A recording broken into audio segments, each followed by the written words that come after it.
Why'd y'all stop talking? Oh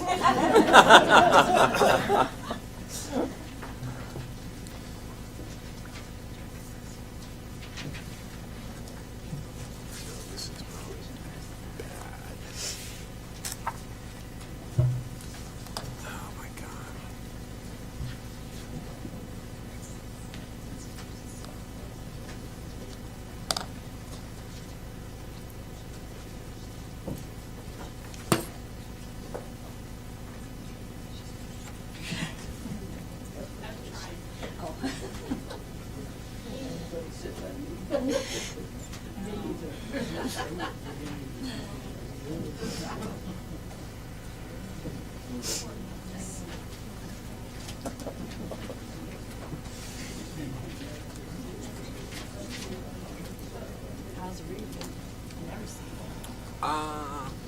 Actually, he was helping me out for a couple hours today. I don't know. He's kind of a different. A little bit. You know.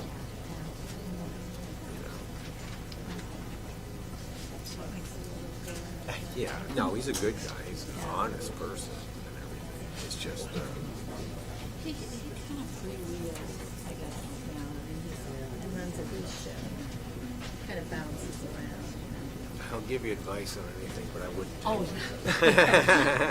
That's for sure, right? my father one time was on a 5-in-1 tool.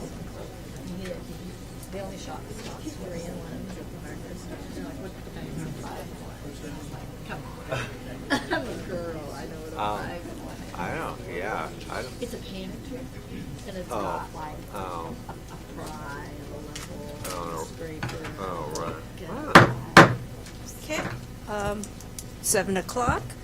So I call this public meeting of the Planning Commission to order, 7 p.m. We will start with the Pledge of Allegiance. Please all rise.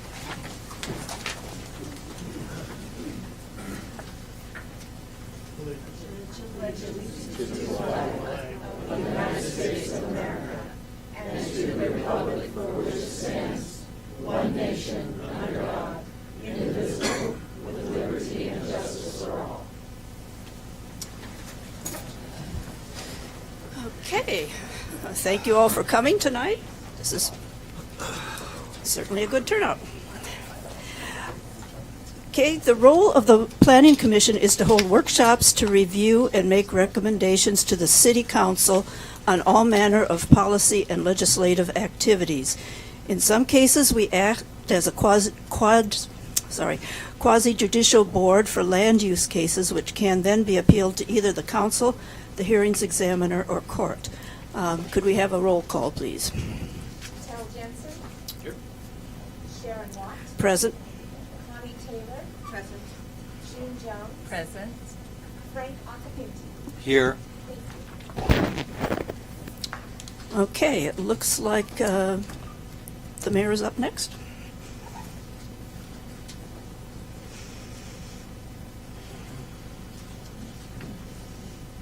Good evening, everybody. I'm just going to take a moment just because we've got some folks that are out in the lobby that can't hear and kind of fiddle with the speakers real quick.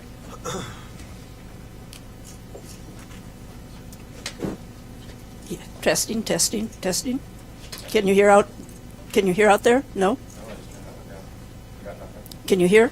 Oh, not out there. There's one right here. He's been doing that one too. Okay, can you hear me now? Yes. Can you hear me now? Yes. Okay. Perfect. Great. All right. Good evening, everybody. I don't think I've seen so many people in here before. This is good. It means that the community is listening, they're engaged, and they're paying attention to what the city is attempting to do, planning to do, or not do. So I'm very pleased to see so many of you here tonight to either give testimony or at least listen and get an understanding of what's happening here in the city of Woodland. So I'm very pleased with that. Thank you for being here. And Merry Christmas. You know? Yeah, and it's a Thursday night at 7 o'clock. So this evening, I've got three service awards to give out to some of our Planning Commission members here. Being on the Planning Commission is not an easy job. These folks spend tireless hours researching and a lot of reading to plan for the future of Woodland and be advisors to your city council. So go easy on them. First up tonight, I'm going to call Miss Connie Taylor down here. Please, you can join me right here. You, pop up.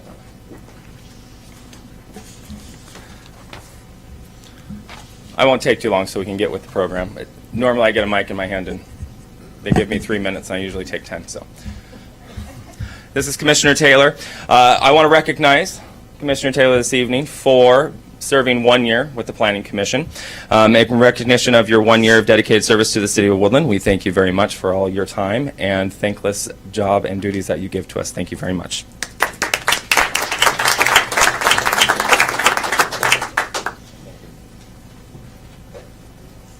We were supposed to do this a while back, but I just haven't been able to make it, so I apologize. Miss June Jones, you knew this was coming, didn't you? Yeah, no? Oh. You're fine. Ms. Jones has been serving on the Planning Commission for 1 year, so in recognition of 1 year of dedicated service to the City of Woodland and its residents, thank you very much for your time and dedication. Thank you. I apologize. Ms. Taylor's been with us for 2 years. Now I owe something else. So I apologize. Mr. Jensen.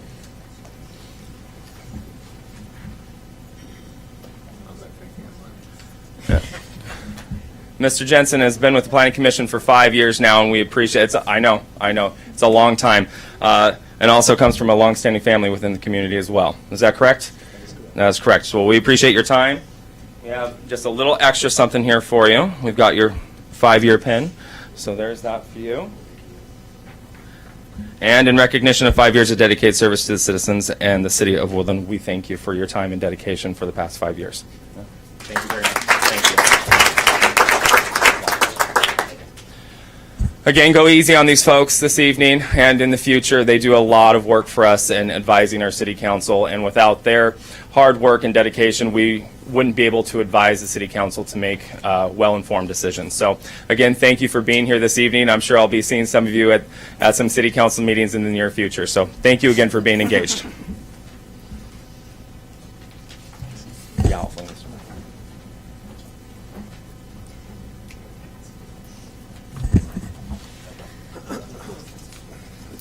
Okay, the next item on the agenda is for citizen communication for items that are not on the agenda. This time, any member of the public who wishes to give testimony for items that are not on the agenda? Is there anyone who wants to do that? Okay. All right, the next item is agenda approval. Could I have a motion to approve the agenda? So moved. Second. Okay, it's been moved and seconded to approve the agenda. All in favor, say aye, please. Aye. Aye. Aye. Okay, Aye. and the next, thank you. The next thing on the agenda is the approval of the minutes from November 15th. Do I have a motion to approve the minutes? I move we approve the minutes. Second. Okay, I have a motion and second to approve the minutes for November 15th. All in favor, please say aye. Aye. Aye. Aye. Okay. Excuse me, Sharon. There's a couple chairs up here, and there's a chair there. Could we possibly move those down so there's more people? Does anyone like to take advantage of these two chairs down here? Could And move there's them another down. seat there. And there's chairs back there. It's unfortunate people can't Okay, sit down. okay. Mr. Chairman. Mr. Chairman. Yes. Also, just for the record, could you, if it's a unanimous vote, could you indicate that or call for anyone that? Yes, anyone who doesn't agree, okay. Okay. So now we come to the public hearing. This is a public hearing for comprehensive plan map amendment, CPA 18-0110/SEPA, SEP 18-008. The city is updating the Woodland Comprehensive Plan map to meet the goals, policies, and objectives of the comprehensive plan text by selecting a growth scenario that will allow for the review of pending comp plan amendment cases. The city is reviewing 6 possible growth scenarios.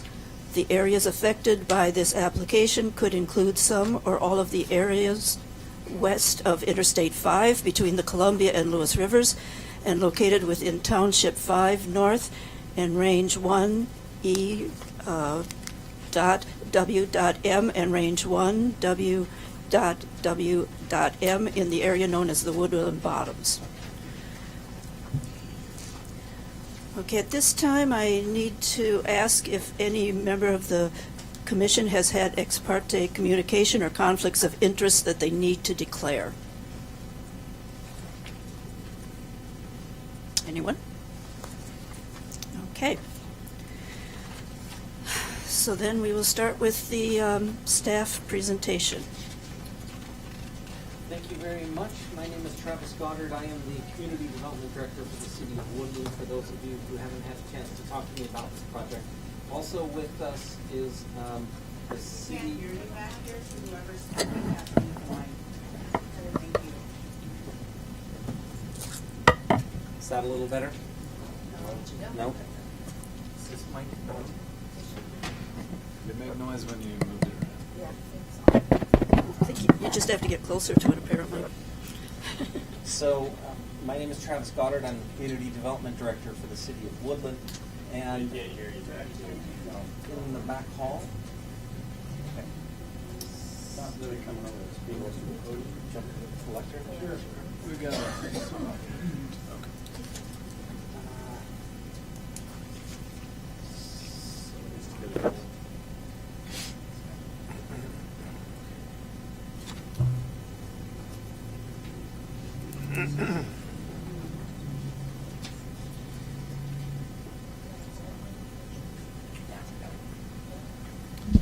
So my name is Travis Goddard. Can you hear me out there now? Yes. Okay. So my name is Travis Goddard. I'm the Community Development Director for the City of Woodland. What I'll do is I'll actually turn it this way so I'm facing the screen. Half of you get to see half of me. The other half get to see the other half. So also with me today is the city's attorney, Frank Randolph, and also the Community Development Permit Technician, Janice Fisher. And so we're the staff today. We appreciate you coming out tonight, and we're going. I wanted to point out that you will have an opportunity to have your public comment. We'll be having a 3-minute timer, just so that you know. And if you agree with the comments of the person before you, you don't necessarily have to repeat those comments and waste your 3 minutes repeating the same information. So unless you really want to emphasize it, you can do that. But if you want to add additional information that's not in the record, I would recommend that you use your time in that way. So please be aware of that. Janice or Frank, maybe can you flip to the next slide for me? Thank you. So community development has essentially 3 roles. I supervise the building activities that occur in the city through a private consultant.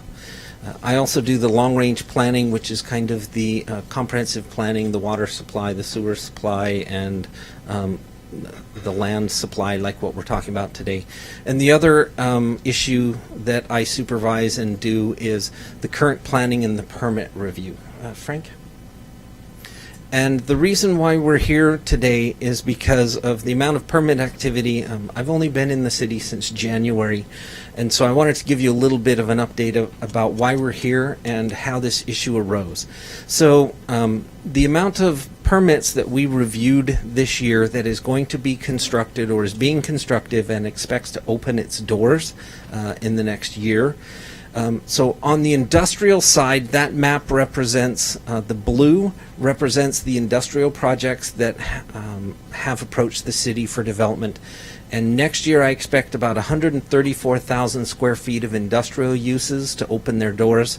And so far the permitting is about $1.2 million worth of valuation.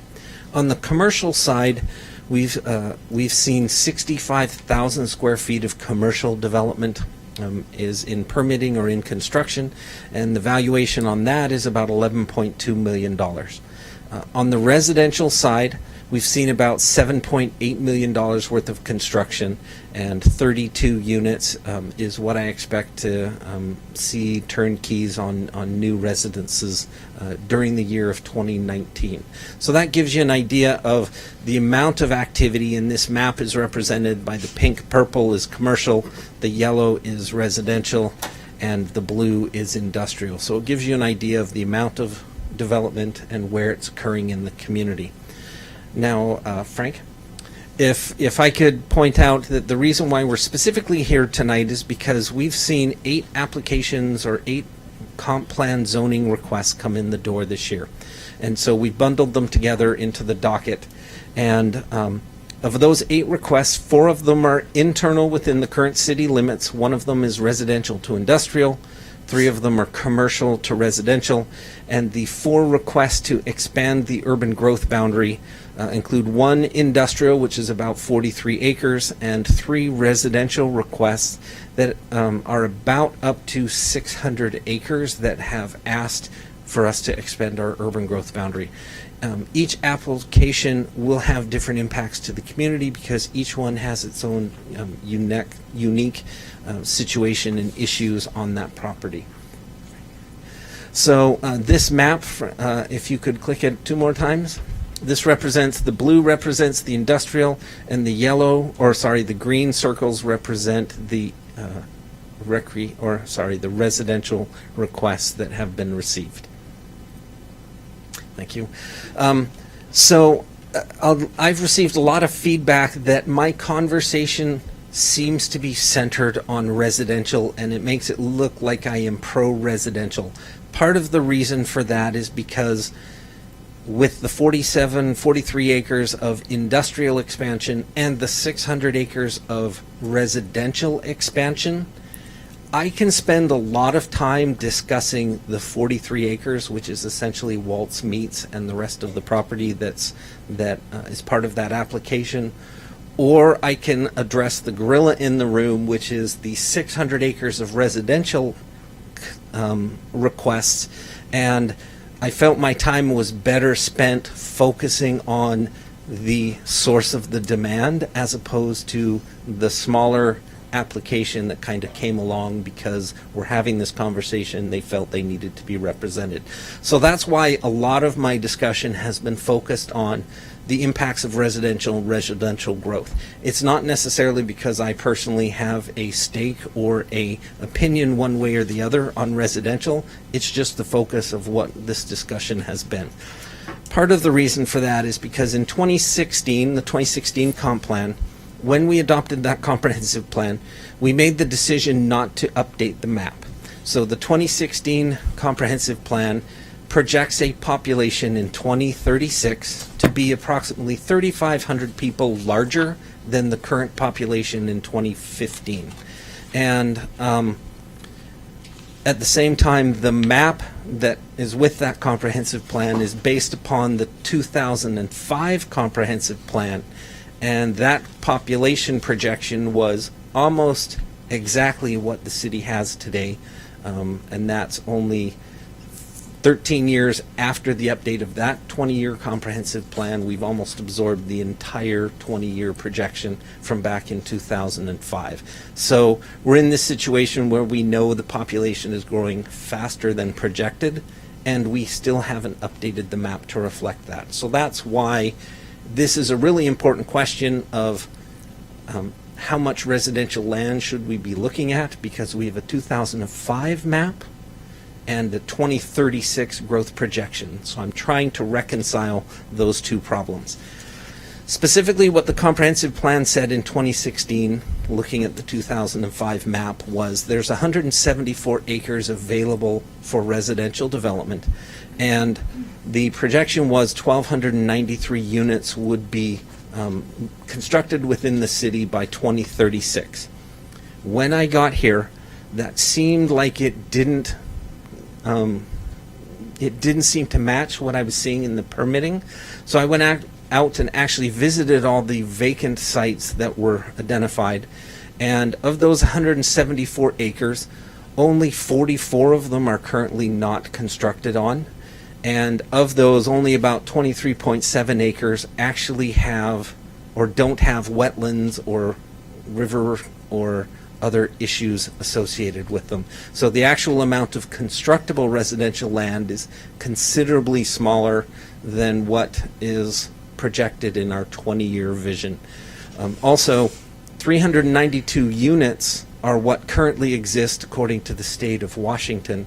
So I'm wondering whether the numbers that they were using in 2015 might actually have been 2014 numbers, and I haven't been able to quite reproduce what that information was based on. So by my analysis and looking at it, being new to town and not having a bias, is there's about 13% of the land supply that they said we had in 2015, and about 30% of the houses that they projected have been built. So that, to me, there was a clear disconnect between the supply of land and the supply of houses that have resulted out of that use. So that's part of the reason why we're having this conversation. Frank? Thank you. The other issue that we're trying to wrestle with, and that is, does location matter? Of course it does, because traffic and water and sewer impacts in different parts of the community will have different impacts on our infrastructure. But it also, size matters, who applied first, what, and should it matter more than location, or do internal properties get priority? These are some of the questions that I had to look at when I'm looking at the 8 individual applications when they come in the door, because internal applicants are going to have different effects versus small outside applicants or large side applicants. So as I review those, who I review first can affect who I review second, and the conclusions I draw on each one of those scenarios. So it's really difficult for me to do an efficient or an effective job of playing roulette and figuring out who gets considered first and last. So I framed the discussion in terms of growth scenarios, and that is, as a community, what do we want to look like when we grow up? As growth occurs, shouldn't that vision be driving how I analyze the individual cases? So that's how I came up with the 6 growth scenarios, and I'll get into those. Thank you. So the first scenario that I came up with, and that was that we would continue to leave the existing comprehensive plan map alone. It's the no change analysis, and basically what it says is, according to my analysis, is we have about 3 or 4 more years worth of residential growth that can occur before we really start running out of developable land. And so maybe this isn't the time to be having that discussion. So scenario 1 assumed that the community and the Planning Commission and the City Council are not going to want to entertain changes at this time. Smallest to largest is how they're numbered. Scenario 2 would allow for a little more growth because it entertains only changes that are within the existing city limits. Because a property is already in the city, that we should consider how those changes would affect us before we start looking at expanding the boundaries. Frank, thank you. Scenario number 3 takes both of those ideas and basically says, look, we're going to take a look at the expansion, and my job is to review all 8 of those scenarios and figure out what works best for the city, try different combinations, and come up with something that the Planning Commission and the City Council can live with, where they approve some cases and they deny other cases. So they pick winners and losers. This is problematic because I didn't necessarily want to put the Planning Commission and the City Council in that position, because it's really hard for them to effectively do that. And there are so many opinions on how it can be analyzed, it's problematic. So scenario 4 is a little larger because it assumes that if you approach the city and you requested either a comprehensive plan change or a expansion of the urban growth boundary, that the city should entertain that request and approve it, and the city should plan for the day that you're going to request development. So at this point, I need to point out that we are only talking about the urban growth boundary. That's the city's planning boundary. We are not extending the city limits. We are not extending our taxing authority. We are not extending our regulation to include those areas. What it simply says is the city is going to look at, if that property develops, what should the roads look like? How big should the pipes be? How many students are they going to be sending to the school district? And should they be contributing money to water, sewer, parks, those type of issues? So from my point of view, the city, so what I'm asking is, what should the city be planning for? I can understand what's happening now, but the purpose of this comprehensive plan is to look forward and to predict those issues and try and prevent the problems that will occur because of them. So scenario 5, sorry, if you could back up one. Scenario 4 is the one on the right, and you'll notice that in amongst all of those green properties that are identified as applicants, especially at the south end of town, there's a lot of big Swiss cheese holes in there, and they represent a pretty considerable amount of property. So the question is, should I be planning for growth to the south, but ignoring all of the applicants that will be completely surrounded in some cases by city boundary? It's not a very good planning, or it's not a very effective way to plan. So the city introduced scenario 5, and that's what application number 10 represents, and that is the city is just going to step up and do the analysis and size our roads and size our pipes for if the property owners who are represented by those Swiss cheese holes, if they ever decide that they want to develop or they want to hook up to city sewer, that the city will have planned for that eventuality, and we will have the capacity and the pipe sizes and the pump stations to make sure that we could handle or accommodate that growth, whether it's 1 home or 20 homes. We need to be prepared because we're running pipes down the road. They should be sized properly, and you should have the right to hook up to them because they're there. That's part of the services that are provided by the city. So I point out to the south, but also up to the northwest part of the city, across from the high school. If you could flip back one, Frank. The actual application is just the large property that's in the middle of that block. It's the spool factory across from the high school. Whereas in scenario 5 on the next slide, it just assumes that we're going to straighten the boundary and go up Burke. And so if you are adjacent to that property and you're adjacent to a water or sewer line, that it gives you the opportunity to connect to that water and sewer line. We need to make sure it's the right size and that we have the right capacity. So those are the ones that are based upon the actual, or they're grounded in the actual applications that are in the door. Scenario 6 is kind of the next step of the conversation, which basically says the city of Woodland really is defined by 2 critical things: exit 21 and exit 22. So anything that happens around Woodland inevitably affects us because of those 2 issues. So if it's southern Cowlitz County up there to the north and it comes down Green Mountain Road, or it comes down Lewis River Road, it affects us even though it's not city of Woodland. If it's Cowlitz County from La Center up or Amboy over, it comes down Hayes Road and across the CC Street Bridge or Lewis River Road, and it affects the city even though it's not the city. So those are examples of how outside forces are affecting us, especially with traffic, because we know that's the issue. That stuff is affecting us even though we have no control or no relevance or influence over those decisions. Now, scenario 6 also recognizes that everything that happens between I-5 and the Columbia River, the bottoms, also affects the city of Woodland, whether it's traffic or, big truck traffic or resource activity, transportation, is the main factor, and it is going to affect the city of Woodland for that reason.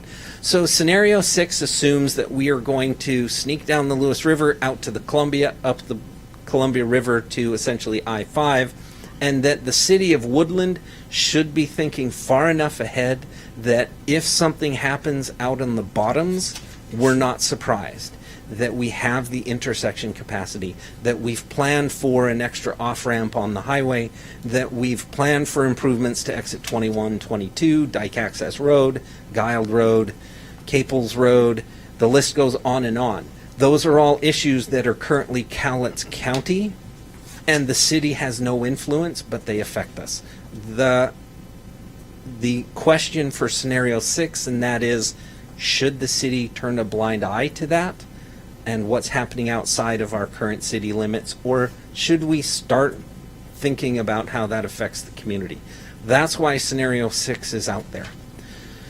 So, Frank, next slide. Thank you. Now, the thing is we know growth is coming because our comprehensive plan that we adopted just 2 years ago, 3 years ago, it says that we have enough commercial land to add 2,480 commercial jobs. We also know that the industrial land will support 2,192 jobs. Now, the residential land, even at the 174 acre part projection, Frank, if you could click that once, it points out that we can accommodate 1,292 new residential units within the area of the comprehensive plan.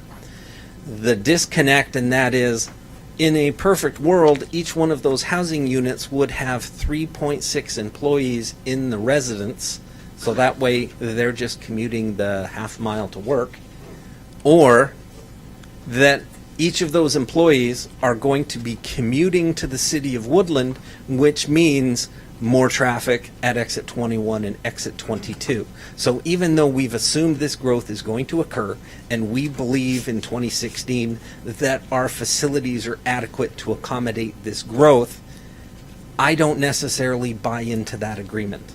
And I think that the city needs to be a little more proactive in planning for how that growth is going to occur. Because the map that I have to analyze tells me that all of that growth is going to occur within our existing footprint. And I know from just anecdotal experience that the traffic down Lewis River Road is going up, the traffic coming across the CC Street Bridge is up, and the traffic coming through Woodland from the bottoms, it's increasing. And that means that we haven't even overloaded our own system, and we're already starting to get overloaded with the existing traffic that's already started to come through our city, whether we grow or not. So that's kind of what I'm trying to come to grips with and do some analysis on. Thank you, Frank. The catch-22, of course, is more homes equals more traffic, and more jobs equal more traffic.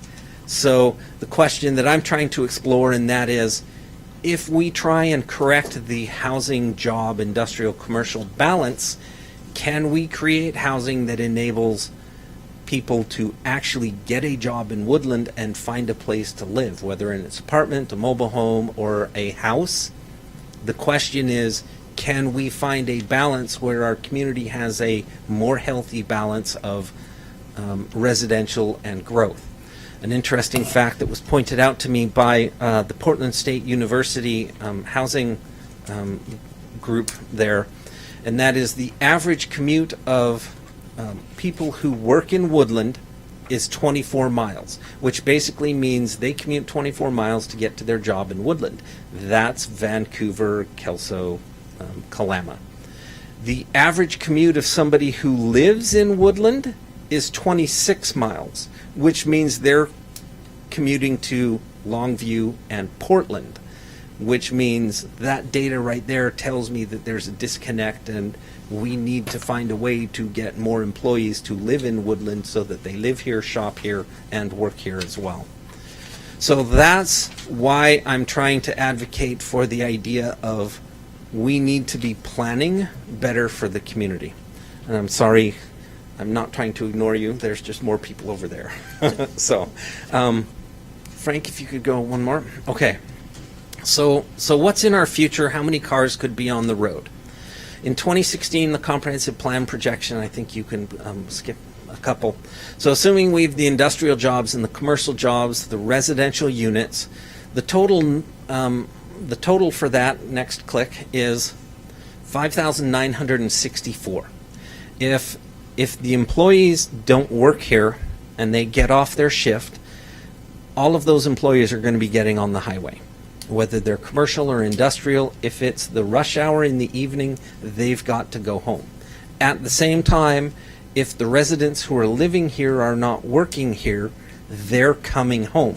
And if you've ever been backed up onto I-5 in the evening, you know that this is already starting to play out. So imagine our future where we're going to have 5,964 cars lined up in those intersections with you.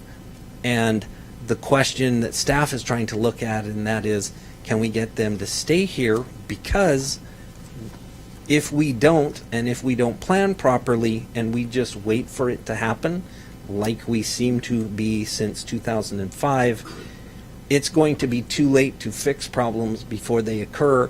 We will be in a position of continually having to play catch up. And I'll have some transportation data and discussion later on. Frank? Thank you. So the idea of comprehensive planning is that we're trying to take a look forward. So what I did in the staff report is I tried to lay out some details and conclusions from each of the individual scenarios and the merits or drawbacks of each. And for example, will number one get us where we need to go? If we decide, okay, we are going to make no changes to our current comprehensive plan map, that's fine. It just means I don't have to think about the future. I can just go back to permitting, reviewing permits, and approve more of that industrial and commercial growth and the residential growth.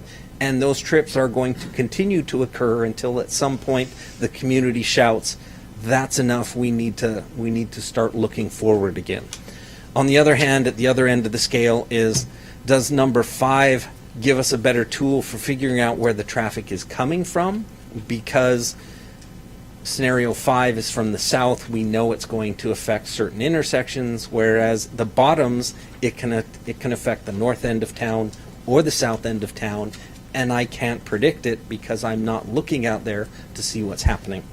Or is number 5 the logical compromise because anything on that side of the train tracks brings in all kinds of other issues that the city doesn't necessarily want to deal with? It is a very valid point that I may not have the time or the resources to actually do that effectively. And the city needs to recognize that. Next one, Frank. So for that reason, in the staff report, staff recommended scenario 6 as the best way to analyze the future impacts of the city. That's based on the fact that it recognizes that we need to make some internal changes because we have willing participants who want to change their property in the city. It also analyzes the impacts of exit 22 and exit 21 because I'm looking at the bigger picture. It also recognizes that the impacts to Lewis River and how exit 21 affects the Lewis River, which is the other side of town. So even though the bottoms aren't on that side of town, it still affects the east side of town. And it also looks at the land to the north, to the south, and to the west. So it takes almost a 360-degree look at what's affecting the city and are we prepared and how do we prepare for that.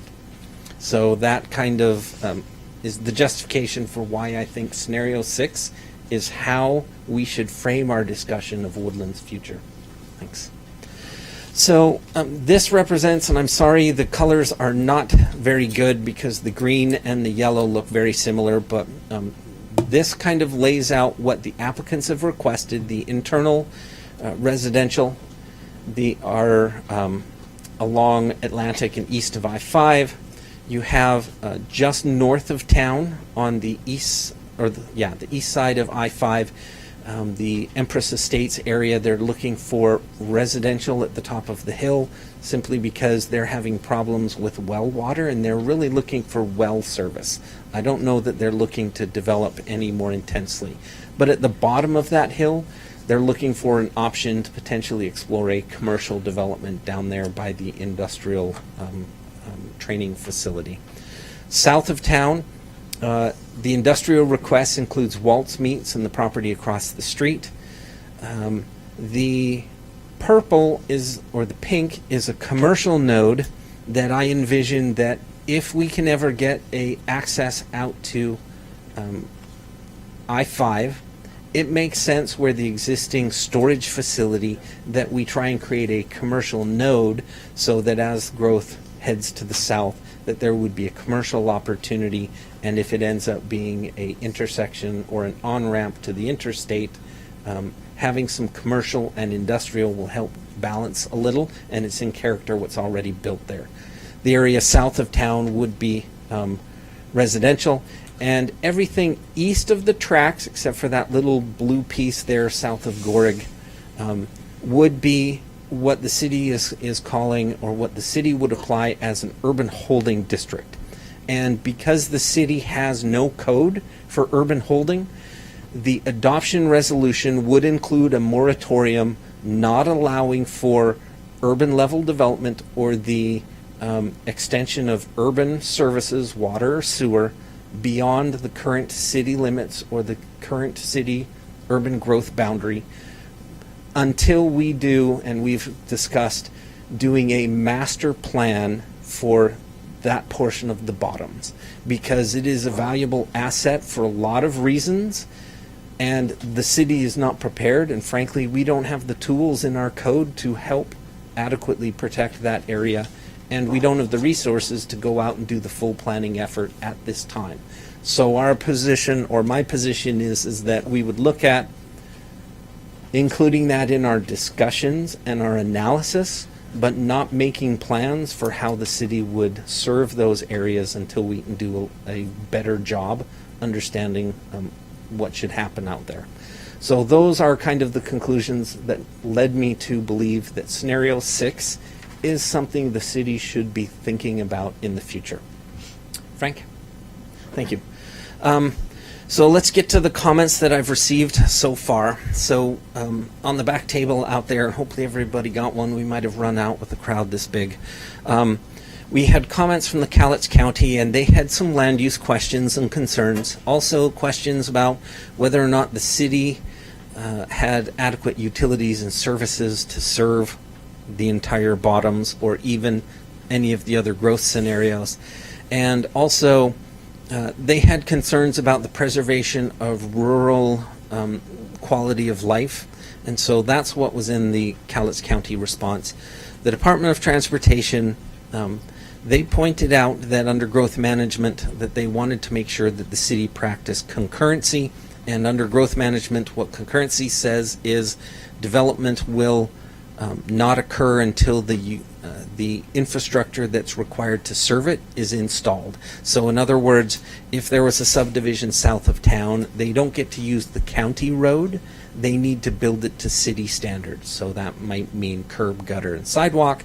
It might mean planter strips. It might mean full-size streets, as opposed to the existing section of county road which may not meet city standards. So under Growth Management Act, the Department of Transportation points out that we can't do a patchwork of both. We need to consider city standards to be extended there. The other thing that they pointed out, and that is, this reminds me, I forgot to point something out. The city, part of the reason why we're having this discussion at the time we are, and that is the city is engaging in 2 important studies that are occurring or they're just ready to start. And they are the provision of water and sewer to the industrial area on the other side of Gorig, across the train tracks, between Caples and Gorig and that area. So there's about 430 acres of industrial land that isn't currently served by city services because the pipes aren't in the ground. So we're looking at what would it take to put the pipes in, and then we're going to talk to the property owners about creating what's called potentially an improvement district, which basically says we will install the pipes first, and then that should spur the development that the city is trying to locate in the industrial area, and the jobs will come, and the payment comes not before the developers come, but once the businesses are here, then they will reimburse that improvement district that has borrowed money to make those improvements. It is not city money or taxpayer money that is being used, but it is a city supervised effort to borrow bonds on behalf of those property owners, build the infrastructure, and then it gets paid off as a result of those property owners, not the taxpayers. The other study that's going on, and that is we have some money that was left over from the Scott Reconnect project, and they have allowed us to, instead of letting that money go back to the federal government, we're rolling that into a study of Exit 21. And so we have about $800,000 to study that.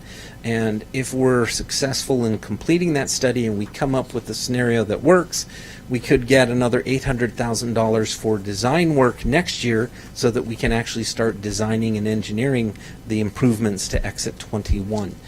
So the importance of this conversation, and that is, what kind of factor do we want to build in for our growth?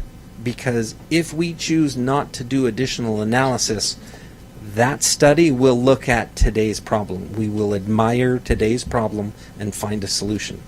Whereas what I'm trying to do is I'm trying to understand what tomorrow's problem is going to be, so that we don't fix today's problem, we fix tomorrow's problem. And the importance of these scenarios is that impact going to be north? Is it going to be east? Is it going to be west? Is it going to be south? Because if we pick north and east, then we won't affect the west side of Exit 21. And so we don't want to ignore the problems on this side of the town because we believe all the traffic is going to be going up Lewis River Road and not into the downtown. So I need to figure out and get opinions on what makes the most sense for us to plan for those impacts, because now is the time for us to have that input. Now, the other item up on this slide is the amount of public input, and the public input that's not covered by the agency or the written comment that I've already gotten. And so, Frank? Thank you. So for the public input, I wanted to point out that I've been out in the community and I've been having discussions with as many people as I possibly could. And I know I missed a lot of people, but I made 12 public presentations, from everything from the chamber to the school district, the school board. So I did 12 presentations. I also conducted 5 open houses, and I've had more than 160 individual contacts with people who had questions or wanted to discuss these scenarios with me. I also have 34 surveys so far, which were available and are still available on the city's website. And the primary concerns that were raised to me are clearly traffic. It's the number one issue that the community has brought up. And the second one is the quality of life for county residents. There's a lot of sentiment that people who bought in the bottoms, they bought their 5-acre parcel where it is because it is not Clark County and it is not downtown Woodland. I understand that, and I heard that message loud and clear.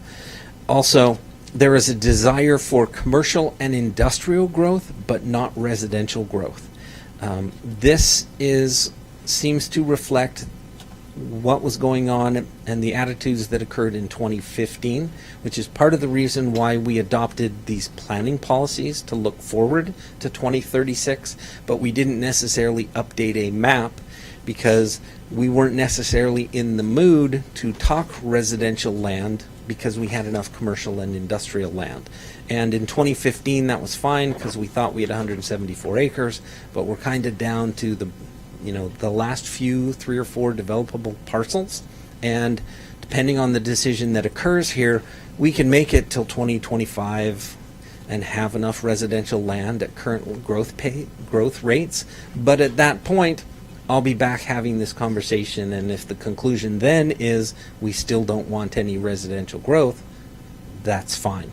But I still need to go out and have this discussion because the problems are going to be continuing, and for me to analyze them then, we're just going to be 3 or 4 years down the road. So that's why we're having this conversation.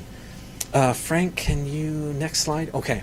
So I also have to say that based upon the testimony and the information that's in the record, I did recommend scenario 6, but that is not necessarily the position that the city or that I am going to take in the long term. And so based upon the additional testimony that needs to be brought in and discussed today, I see that the Planning Commission really is going to have a couple questions before it today, and that is, are you ready to make a recommendation to the City Council, or do you determine that there's additional information that you want me to take a look at? Maybe there's a 7th and 8th growth scenario that I need to think about, and do we need to have some additional work before you feel comfortable making your recommendation to the City Council? And I think that might be my last slide.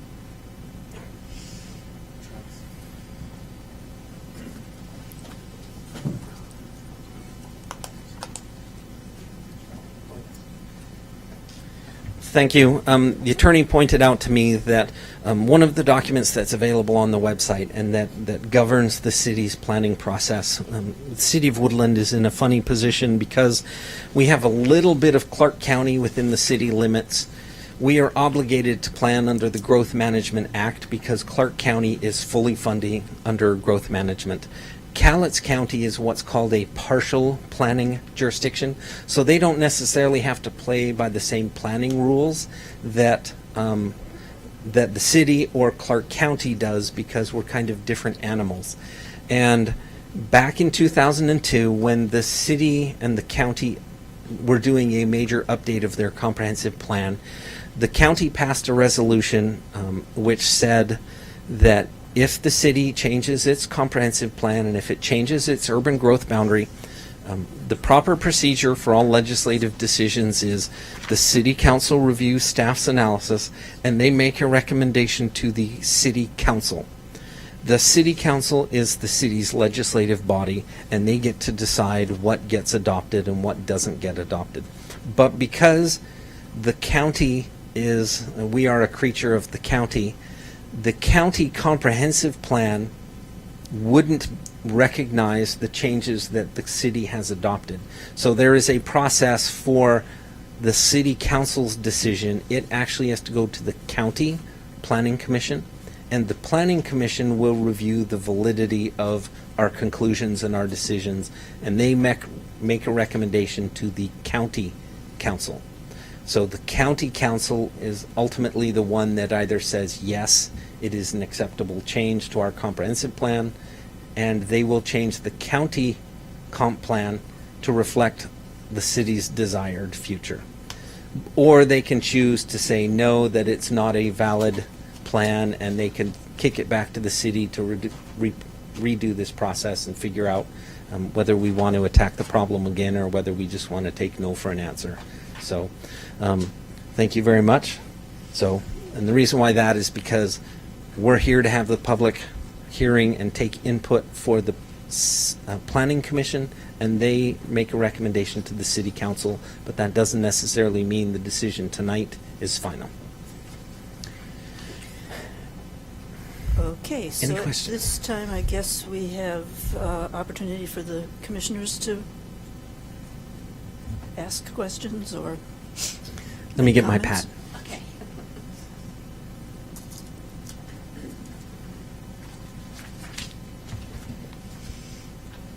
In 2002, the city signed an agreement with Cowlitz County and the city of Woodland. And it went through, sorry, I'll just, thank you. In 2002, the city of Woodland signed an agreement with Cowlitz County regarding growth management. What I'd like to know is there seems to be in this whole process insufficient data on which to make a good decision. For example, it did an in-depth financial analysis. It did analysis on impact to the citizens, to the economics, the values, the cultural, would that be part of a process? So, for example, if we made a recommendation and we attached some lengthy conditions to that, would the city then be obligated? I understand that they're the legislative body, but how would that be addressed? Because I think there's a glaring lack of analysis in this. And sorry, do you have other questions, or you want me to answer them as we go? Answer them. Okay, so that is a good question, and it was also raised by the county. And my response to that was, I recognize that there are a lot of unanswered questions at this stage, because what I'm asking you is not to adopt a specific map. What I'm asking you is to give me some direction and some guidance as to how you want me to review the 8 cases that are scheduled for hearing in January.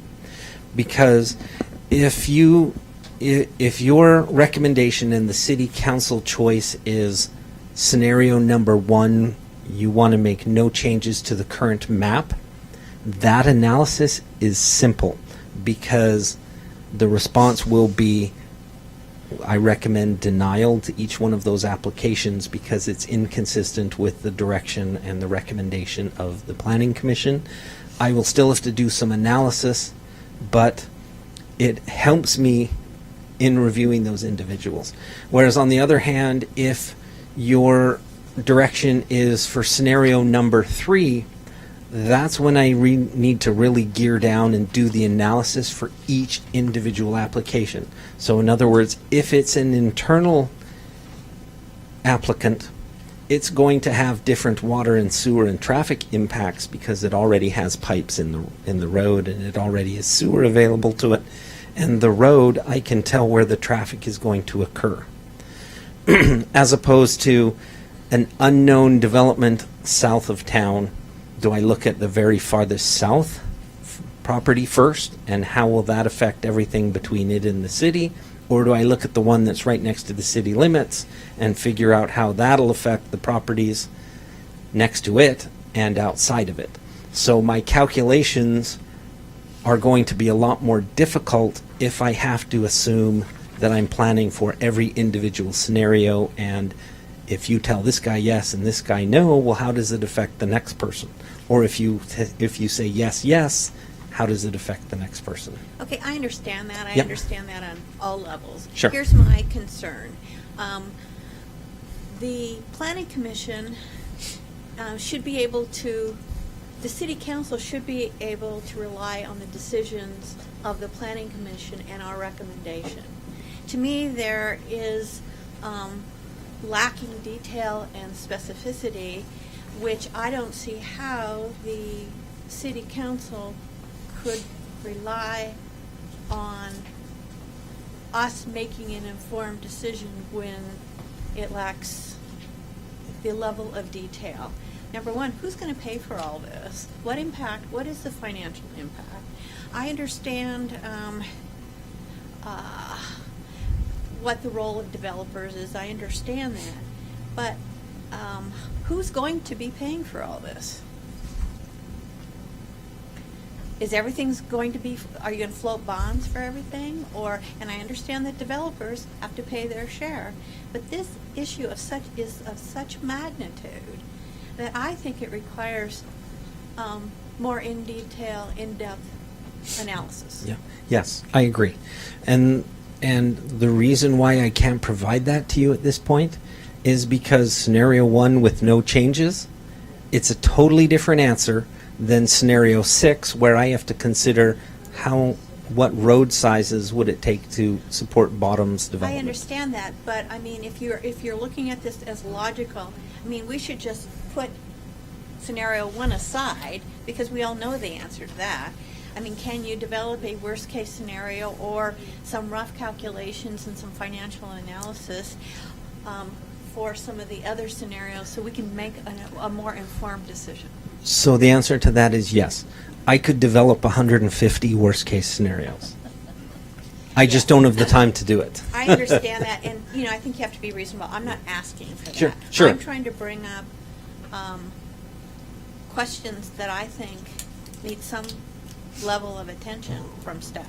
Yes, and I agree that that is a problem. Okay, so, in reading some of the documentation you provided, in the bottoms, you know, typically you would want 51% of the landowners, let's look at scenario 6, to approach a city and want to be annexed, etc. The city can go ahead and take action on its own, but the preferable way to do this is for 51% of the landowners in the bottom to desire annexation to the city. Can you address that issue for me? Sure. So what would happen after, assuming the city expanded the urban growth boundary, even if we expand it to just one property, and let's take the Sagawa property because it's immediately next to the city.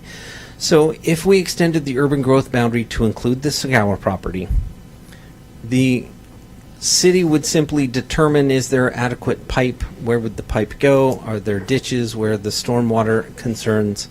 But ultimately, the owner of that property would have to approach the city and say, I would like to be annexed to the city. So they'd have to submit a annexation petition.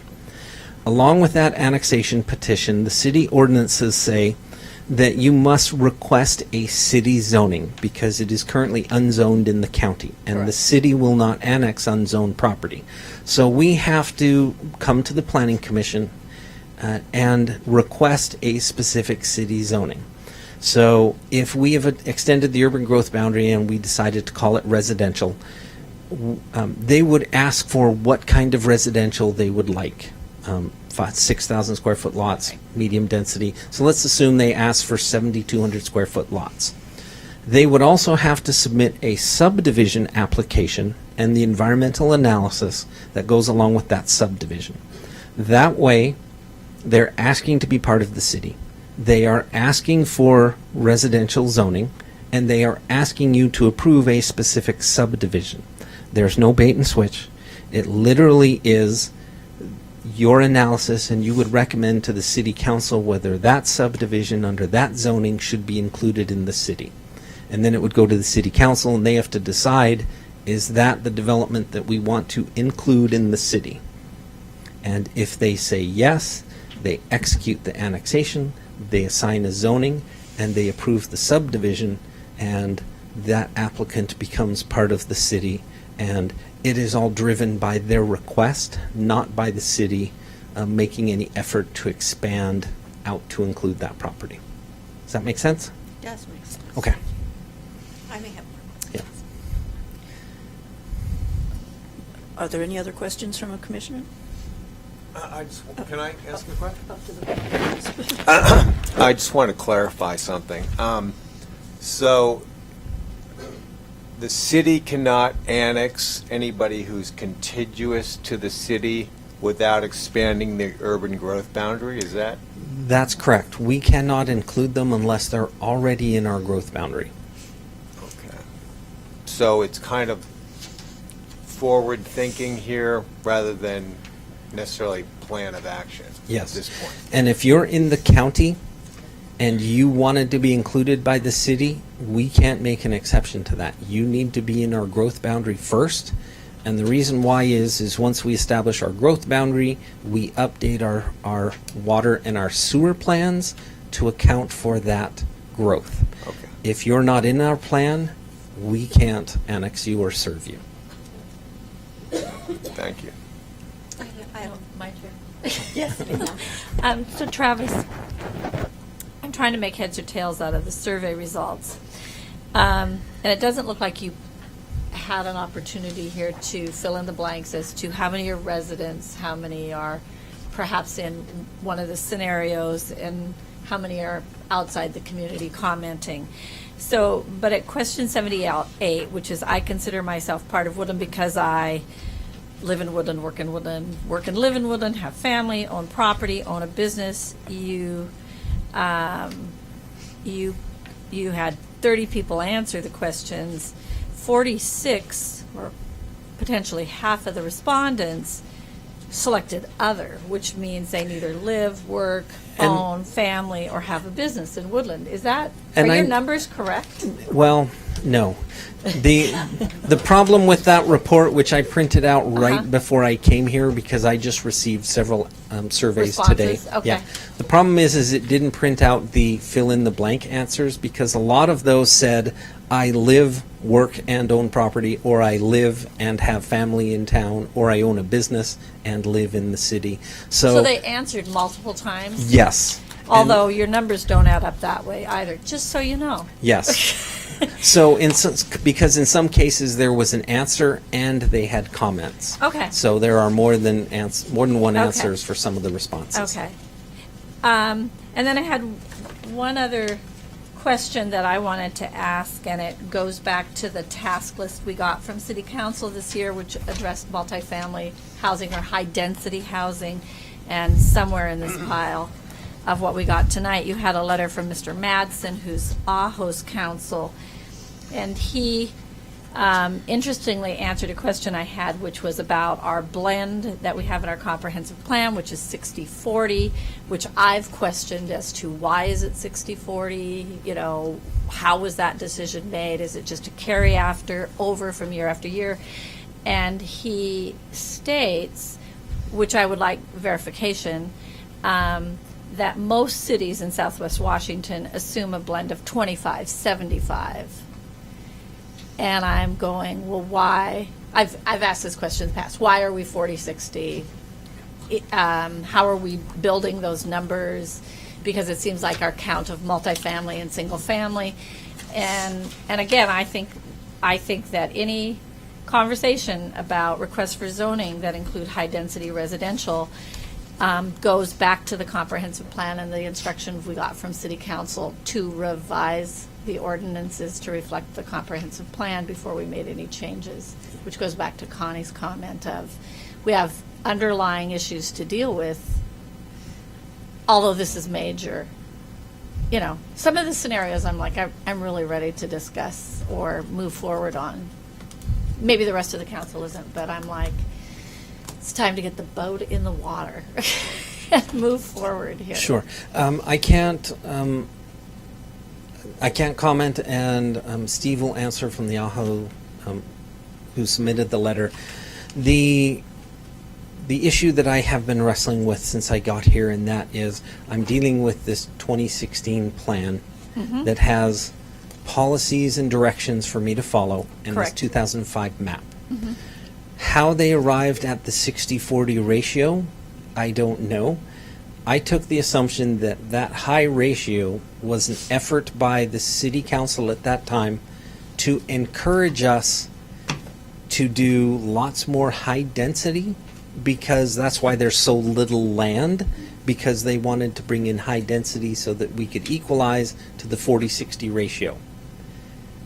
But that's only a theory because I wasn't here and I haven't been able to find any data that would support that assumption. I don't think you would. And that's why I say scenario 2 is viable, because it involves multifamily residential, which is consistent with what was adopted in 2016, and it can be accomplished as part of the 2005 map. But it's So not, it may very well be the reason for that. but it's not consistent with our zoning map. Well, yes, good point, and it's also not consistent with our past growth pattern. Right. But the question has been raised, and that is, do the applicants dictate policy, or does the Planning Commission and the council dictate policy? So there's a question for you, finally. Is that adequately? Council. Yeah. Okay. So, Connie? So, Again. in this agreement that was in 2002, and I'm sure you're quite familiar with it, would we? Really? I'm kind of close. In the decision in 2002, with the agreement between City of Woodland and Cowlitz County, if we made a recommendation to the City Council, would the same level of detail in every question in the 2002 agreement need to be revised and answered and updated? I think that would be part of the analysis that I would have to do. before you make an actual final, or before the council makes an actual final decision. That's a great point. What I can tell you is the record that you're developing here will go to the city council, and then it would go to the county planning commission, and then it would go to the county council. So the planning commission will be able to watch this hearing and see your comments and read the comments that have been submitted by the public, and they can decide for themselves whether or not you made a bad recommendation or whether or not the city council made a bad decision, and then they could recommend to the county to decide based on the record, and then the county council can decide whatever they want to do based upon the county planning commission, city council, and our planning commission records. So we could stipulate, if we made a recommendation this evening, that it be in accordance with the growth management agreement between Cowlitz County, dated May something 2002. Because I think we need that kind of analysis, in-depth analysis, if we're going to make intelligent, well-grounded decisions. And as a matter of fact, as I pointed out, I'm not married to any particular recommendation. If you were to tell me you want me to go back and do additional analysis on Section 8 of that agreement before you make a recommendation, I can do that. You don't have to rush to judgment today if you're not comfortable. Well, and I understand that really this doesn't have to go to the city council until, I think it's July. They have to make a final decision in July Yeah. And I'm not even sure they have to make a final decision in July. for this Oh. update. So. And- Yeah. And so Travis, I see in your population numbers that were, is it 6205? Is that? Based on the Office of Financial Management numbers, Yeah. yes. And so in this 2002 agreement with Cowlitz County, our population for 2018 is 7142. So if you look So we're in, behind our growth projections from 2002. so if you look into that, it does multiple calculations It for does. different percentages and which one they decided to go on. And when I met with Cowlitz County, they rightly pointed out that we may not necessarily have been following that agreement, that resolution for both the 2015 update plus the county updated their comprehensive plan, and they're not, because they have new staff as well, they're not even sure their update followed that resolution. But even their 3% projection is 6,500. Yes. So we're still Yes. looking backwards in time. That 2002 plan is on track. Yes. Yes, for 2022. Yes. So, yeah, and I pointed out, that's why I said, we seem to have been doing very well for the 2005 analysis because at 2022 we expected to be, well, we're almost right there. So the question is, do we just want to wait for the 20 years to run out and congratulate ourselves for being right and then starting the planning process again?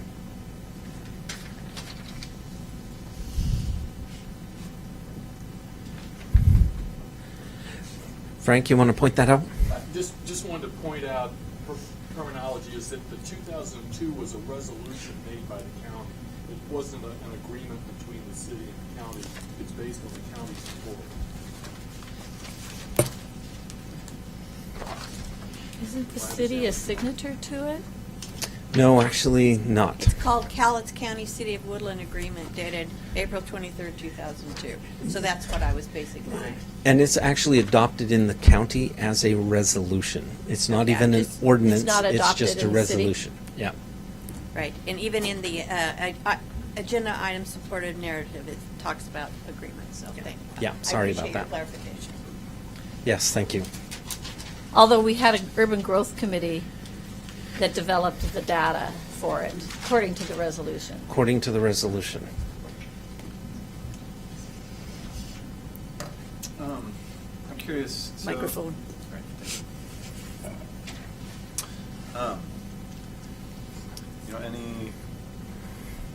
Any expansion of the UGB by the city council need to first be approved by the. We can't hear you. You just need to get all real on. All right. close. Okay, I apologize. Any action we take regarding our urban growth boundary before it takes effect would first need to be approved by the county, yes? What, I'm not as familiar with how the county operates on these issues, so what factors are they considering in their approval? So for those of you who couldn't hear, the question is how would the county handle this once the city makes a decision? Is that a fair?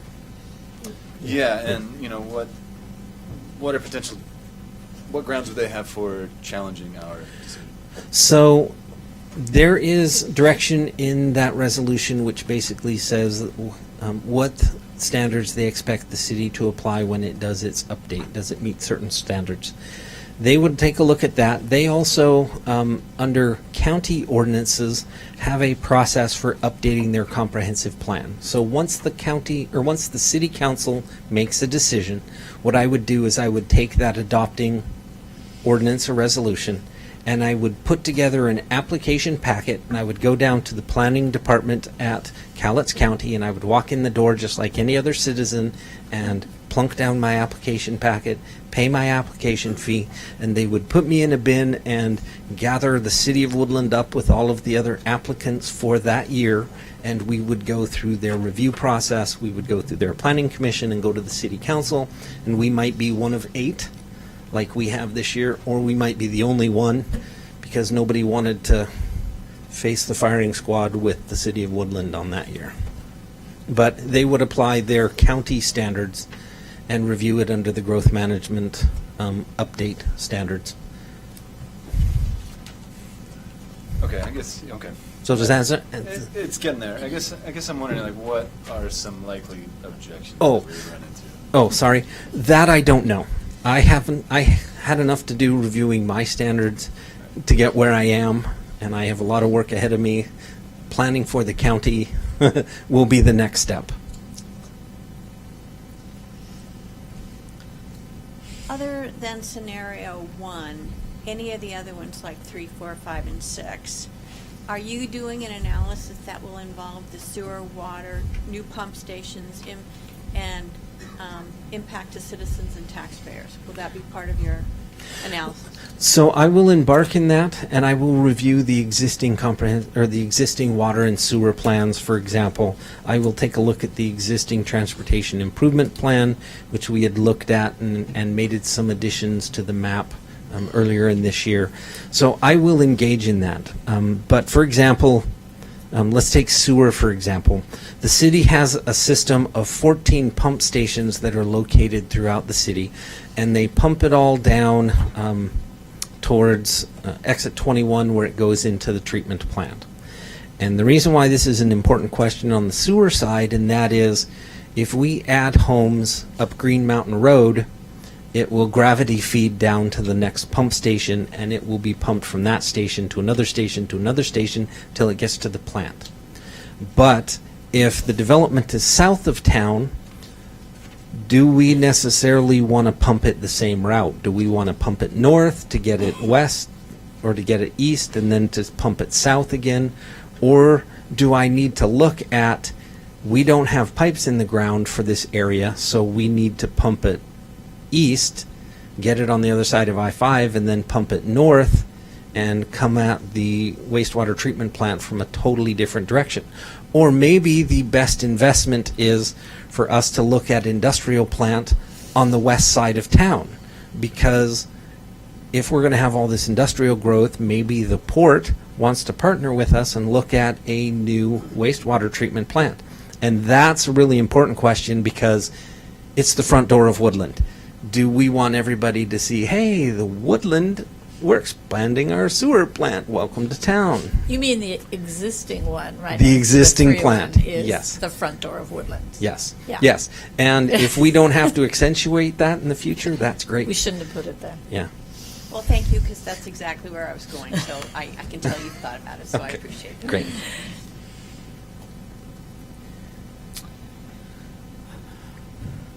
Anything else from the commissioners?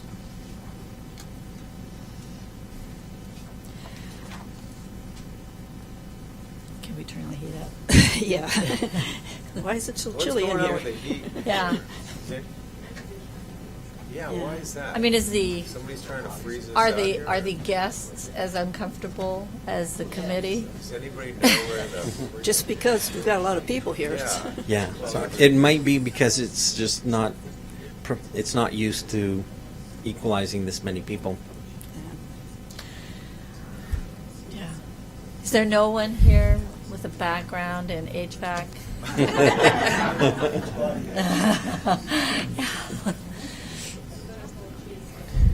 Yeah. Yeah. So if you don't have any more questions, do we maybe want to do a break? A break now? No.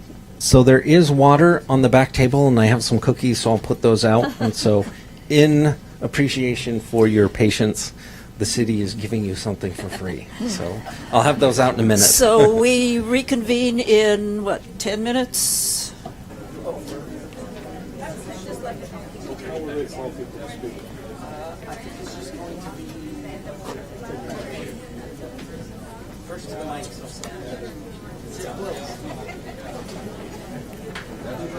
Skip Erling says hi. It's Erling with a U. It is. It is? You know him? Skip, took Yeah. forever to recognize him, but yes, he used to be the senior. Oh, really? Yeah, he was one of the good planners. Oh. You? Okay, if we could have the people in He back, knows my son. we're going to resume.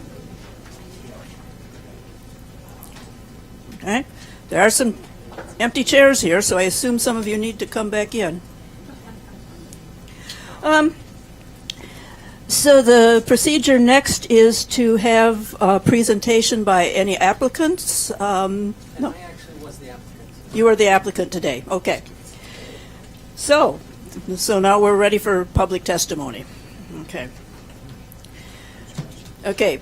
Please bear in mind that you're going to be limited to 3 minutes, and I believe we have some kind of signal when the 3 minutes are up. Yep.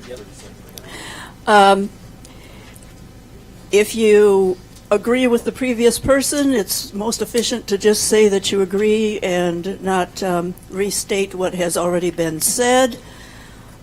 And so, are we going to use the cards then to? It doesn't matter, we can go in a random order so that those who need to leave right away can go. Okay. So who wants to go first? Okay. Okay. Whoever's, all right. You need to give your name and address, please.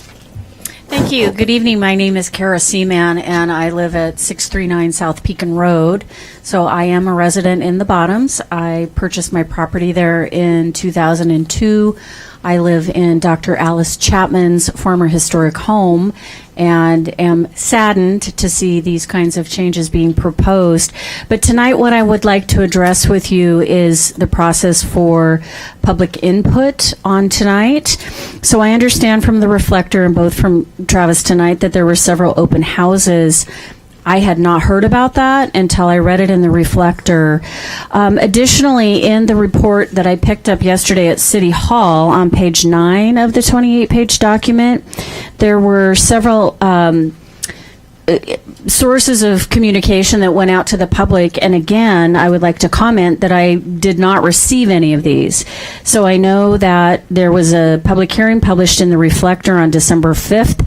I do get the Reflector, but I don't read it regularly, and I certainly would not have read the legal notices. It says it was distributed to the Lewis River, the Daily News, and the Columbian, also newspapers to which I do not subscribe. Notice was also posted at the Woodland Post Office.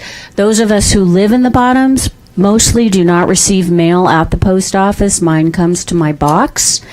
City Hall and the police station are also places where information was posted, areas I also do not frequent. And lastly, it was mailed to approximately 1,700 property owners of record within the subject area and within 300 feet of the boundaries for site-specific applications. I'd like to address the communication that I received at my home. It looked like this. I'd like to show the audience that this was a trifold mail. It did not come in an envelope, which would have indicated that it had some significance. I also received something like this from the Columbia restaurant that looks like this and is taped. I typically throw that away as well.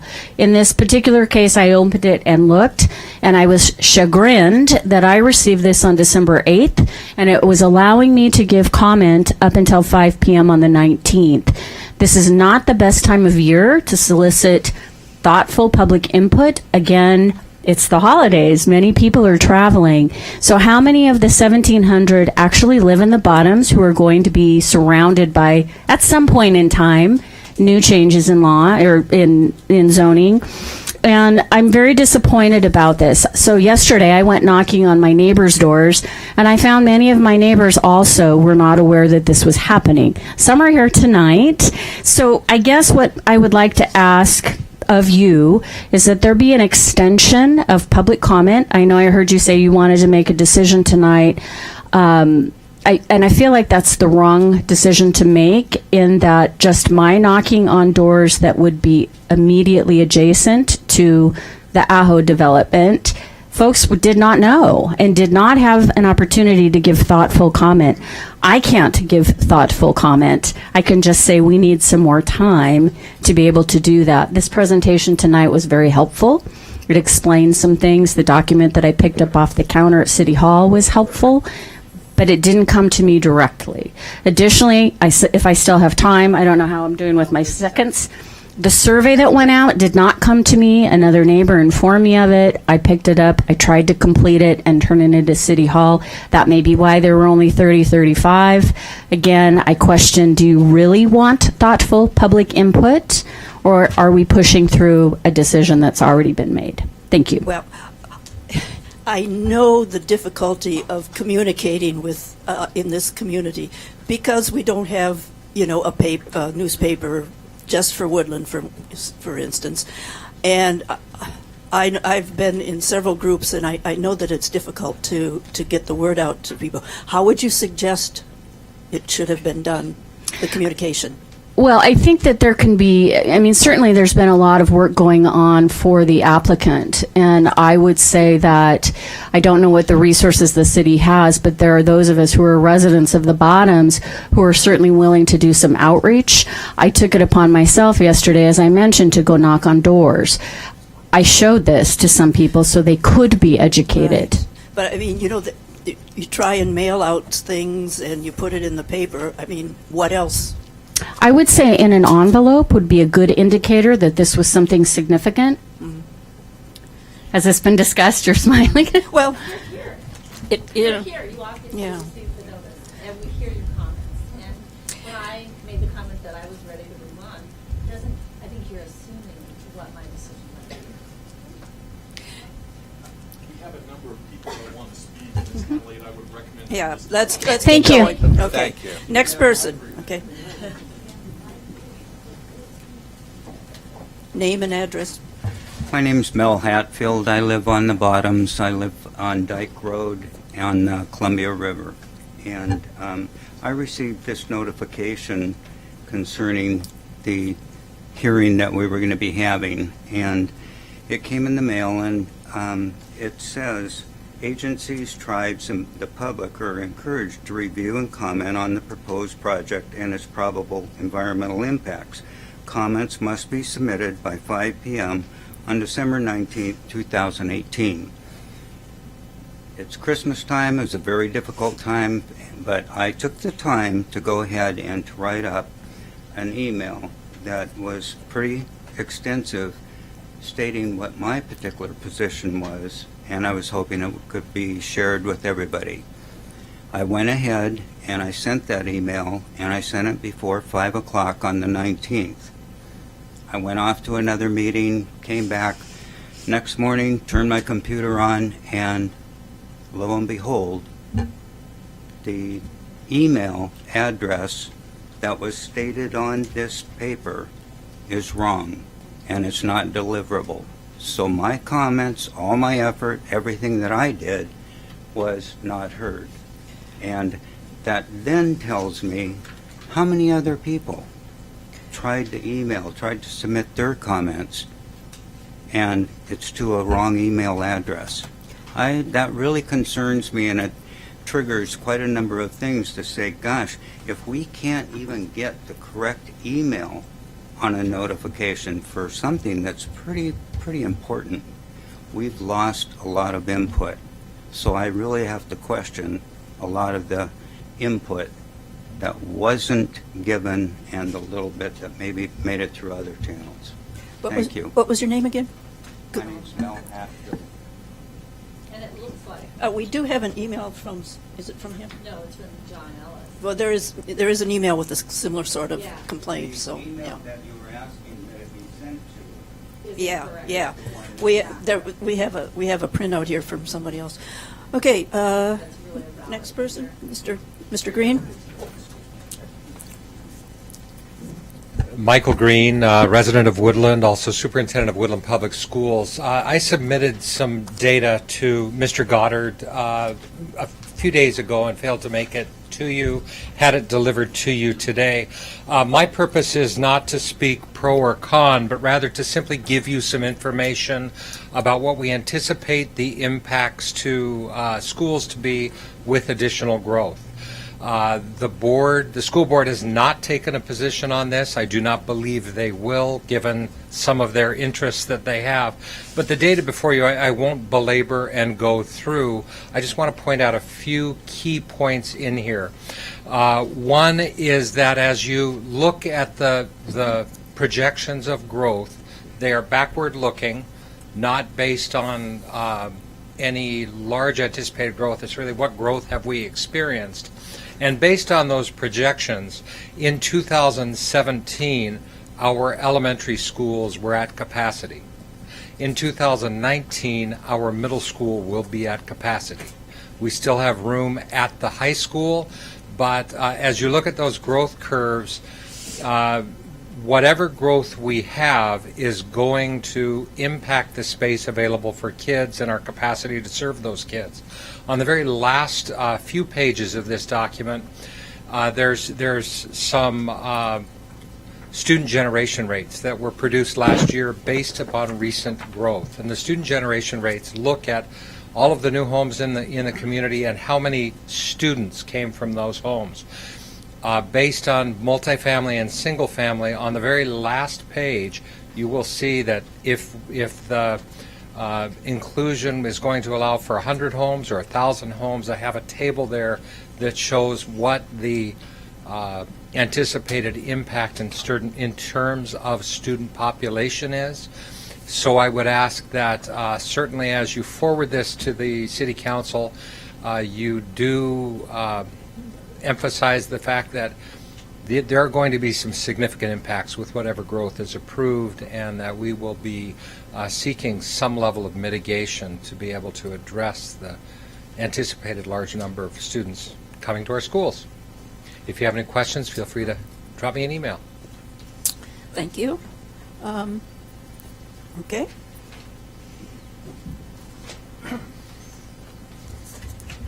Good evening. My name is Skip Erling, U-R-L-I-N-G. My mailing address is 2366 West Hills Drive in Longview. I'll be brief because I know there's a lot of people that want to speak tonight. I'm representing the Woodland Commerce Center's request to go from commercial to high-density residential. We think that and Travis talked a great deal about the need for additional land to accommodate people that are moving here to town. I also look at this as an infill project, that it really doesn't affect the urban growth boundary location. The subject property is located off of CC Street right there on the Lewis River. I think there's a lot of merit to it, and I know that we've got a hearing scheduled for January 10th. We'll get into more detail on the merits of that proposal specifically. But on a broader picture, the talk about residential growth versus commercial or industrial, remember there's got to be a balance for the community to be healthy. Somebody's got to live here in order to shop at the stores that are trying to sell merchandise. So please keep that in mind as you're making your decision. Thank you. Thank you. Who's next?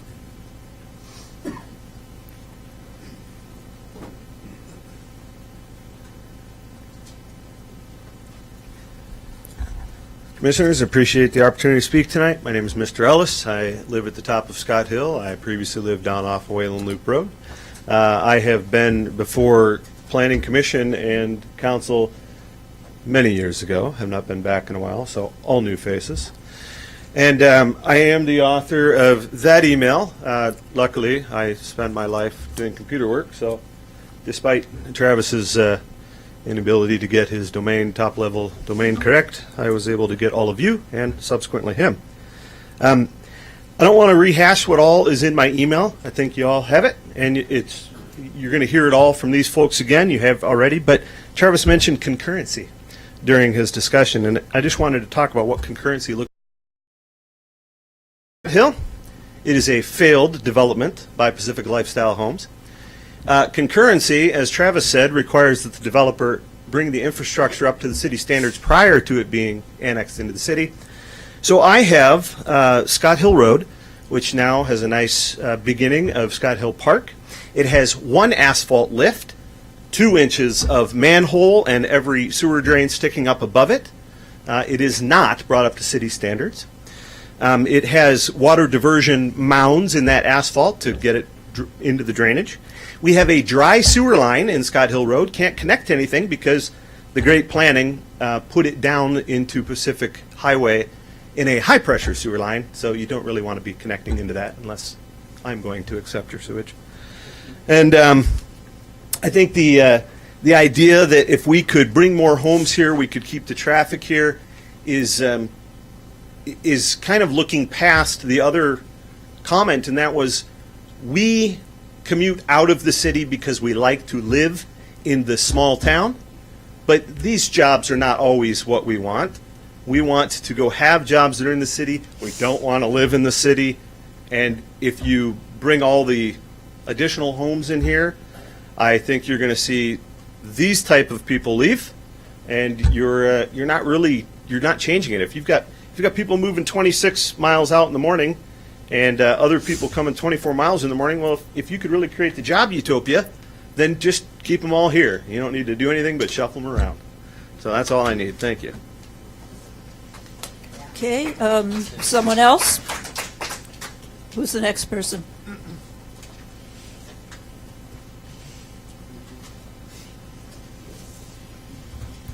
Hope Koistinen. I live at 311 Hillshire Drive, and I used to be on the County Planning Commission, by the way, so I'm pretty familiar with county planning. I looked at the city's survey of 2015, and people who filled out the survey said they wanted Woodland's small town atmosphere. The least ranked option was to provide additional housing units. Are you going to listen to the survey or not? Calais County has 2 prime agricultural areas, Willow Grove, west of Longview, and the Woodland Bottoms. Are we going to preserve it, or are we going to put it up into houses? In the Reflector was quoted by Mr. Goddard, the fact that there might be farmers in the growth boundary who are not interested in development. Inclusion in the growth area would really have no effect on their continuing agricultural operations. Any farmer who's farmed by residential will tell you, yes, it will. You will get the calls about the smells of the manure, about the overspray, about the loose cattle, about harvesting, using equipment late at night. Furthermore, Calais County's critical areas map, which I took the time to print, shows that part of the Woodland Bottoms is critical area for aquifer recharge. What happened on Insel Road, where I grew up, the land was filled in where the East Woodland Manufactured Home is. The Sandpoint failed after that a few years later. A new well was drilled. Now, after the Merriweather subdivision, that well is also failing, and they had to go 200 feet down instead of 30-some feet. That's what happens when you fill it up. Traffic, already people are not using the Woodland exit. They're getting off at La Center if they live on the Clark County side because of the traffic backup. You have failing traffic on both sides of the freeway. You have people avoiding businesses because of that. You can't get in and out of businesses' driveways. You want to bring in homes, 605 acres, Aho. Their average subdivision, I looked it up on their website in Vancouver, Clark County, 5,500 square feet or around is their average density. You're talking over 4,000 homes. You're tripling the population of Woodland. Most of the people who have moved here don't want that. We have the Randy system, which Kelso also has. I used to work for Kelso.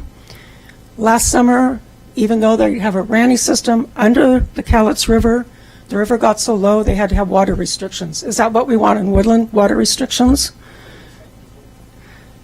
The sewer plant will need to be upgraded. Everybody will pay for the upgrades in the water and sewer plant, not just the new residents. The schools are the same thing. Ridgefield is a growing community with lots of impact fees. Bond in 2012, a bond in 2017, and they're requesting a new one for next year. Residential does not pay for itself. It's basically a Ponzi scheme. Okay, thank you. Okay, back there.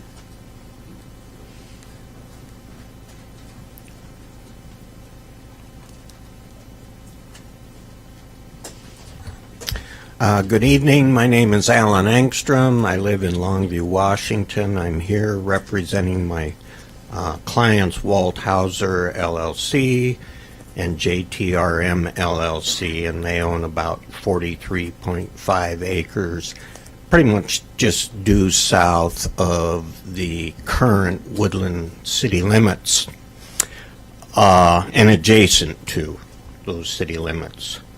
The Hausers believe that at this time it would be most appropriate if the Planning Commission limited its recommendation to that area. It's essentially the area of Scenario 5 that's principally east of the railroad tracks, south of the city limits, going down to the Lewis River.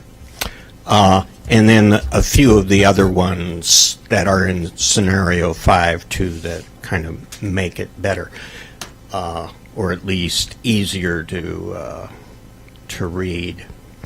And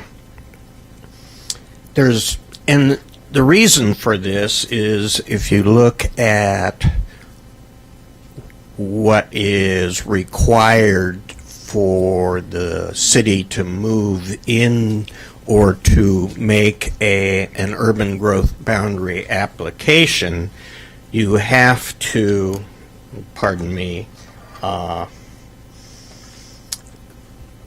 both the city and the local agencies need to appropriately plan for increased future need for fire, police services, educational services, additional utility infrastructure requirements, and transportation needs, as well as a funding mechanism for all those. So before the urban growth boundary can be amended, the City Planning Commission and the City Council must evaluate whether public facilities and services can be provided at a reasonable cost to the area being considered for inclusion in the urban growth boundary.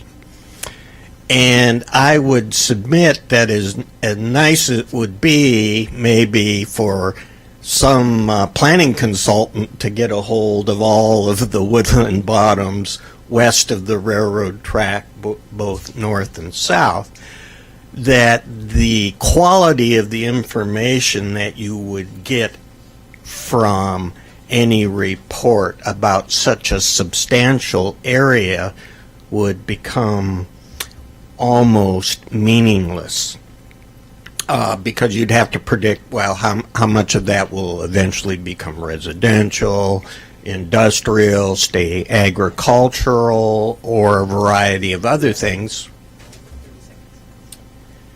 And then you have to figure out, well, how are we going to, extend sewer and water to all those people out there? And for that reason, as well as local sentiment seems to appear to disfavor wanting sewer and water extended out there, I'd suggest that you look closely at scenario 5. Thank you. Okay, thank you. Anyone? Okay, in the back there? Steve?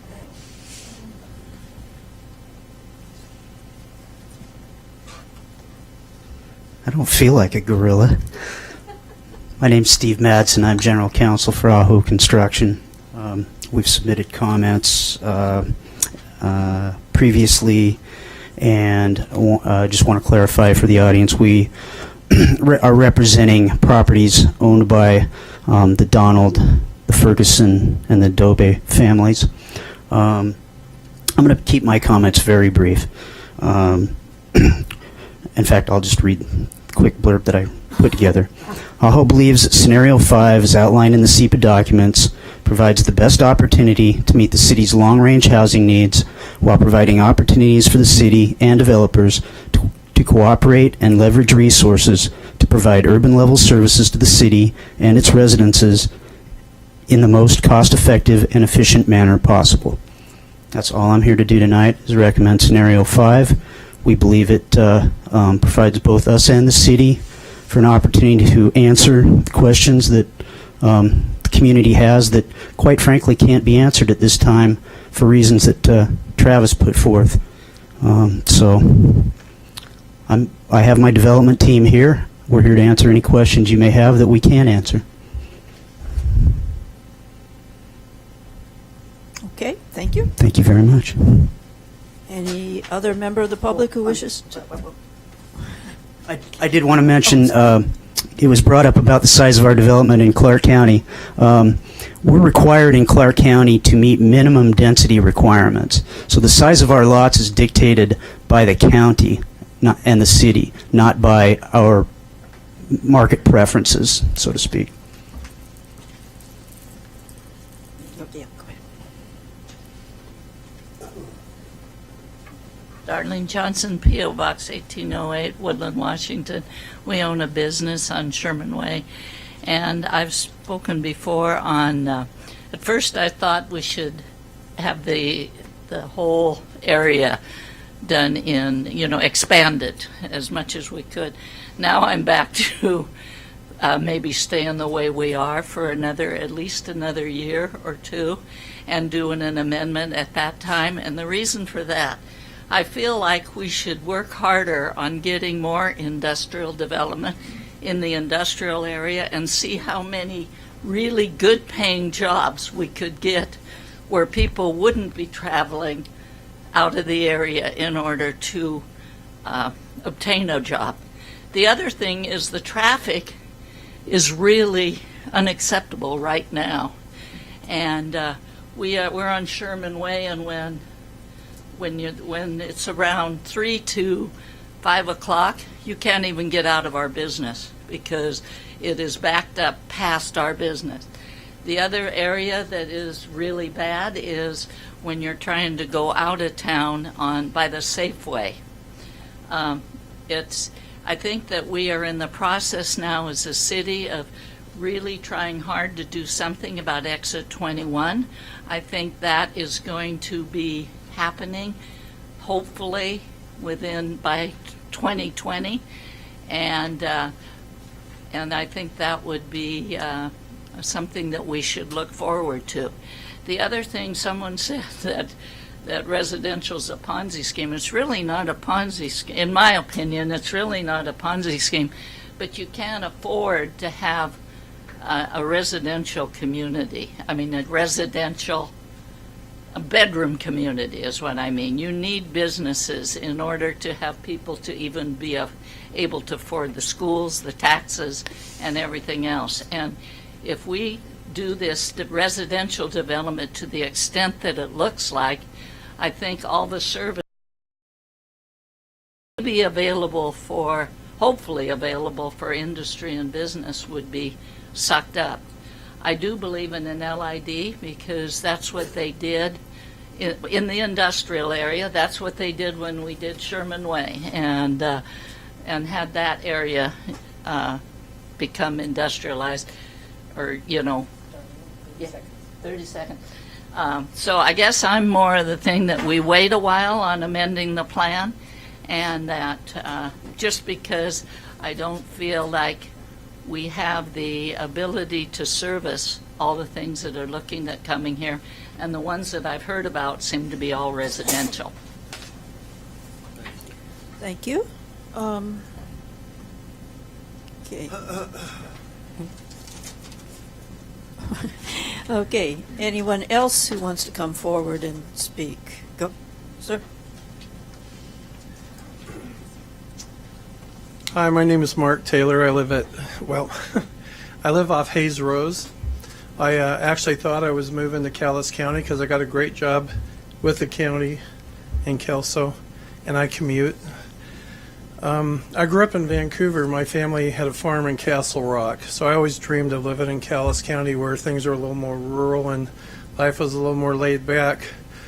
When I graduated from high school and graduated at Clark College back in '81, the population of Clark County was 49,000 people. When I came back a few years later, it was over 250,000 people, 5 times that number. I grew up off of Burton Road near Burnt Bridge Creek, lived in rural property, lettuce fields and cabbage fields as far as you could see for miles. Now when I go back to visit my brother and my sister and my nephews and my great nieces, I swing past the valley I grew up in, and it's nothing but apartment complexes and parking lots and roads, and there is no agriculture there. Ag's dying in Clark County. I'm blessed to work with farmers, trying to protect farmland and help them protect critical areas in Cowlitz County. And the Woodland Bottoms is a rare piece of property, and I just hope and pray that you will think of the way of life that people move into Woodland in the first place. And I'm just hoping that Woodland Bottoms doesn't become Clark County like it is now, with no farmland in sight anywhere. Okay, thank you. Is there anyone else who wishes to comment? Okay.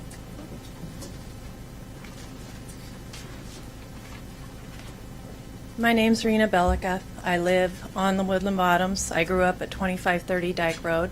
I moved to 1320 Dyke Road. Now I'm at 1342 Dyke Road. We have, just like everybody has commented, we have a very special area. And 30, 40 years ago, it got changed to Ag 38, I think.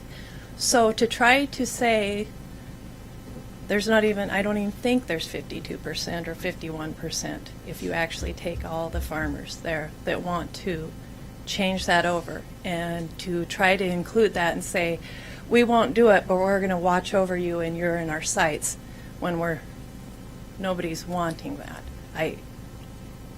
Nobody wants a gun pointing at them, I guess is what I'm going to say. I'd rather just keep it out of the sights. We do have a problem. We have a traffic problem. We know that. Let's address that. I'm with Darlene. Let's just do a little bit at a time. Let's make sure to get these problems that should have been addressed 10 years ago taken care of before we figure out what we need to do in the future. Thank you. Anyone else who wishes to come forward and make a comment?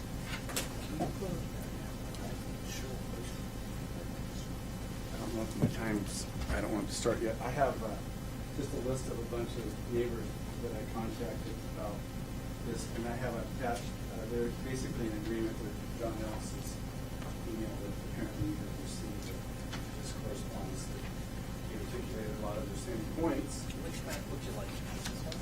I want map 5, that one right there, please. Because Steve pointed out that he was in favor of, I am Randy Cole, 181 Airport Drive, lived there for 12 years. Steve pointed out that he was in favor of option number 5. And I want to point out that everything in the middle of the white is the property owners that basically I submitted that are an objection of this.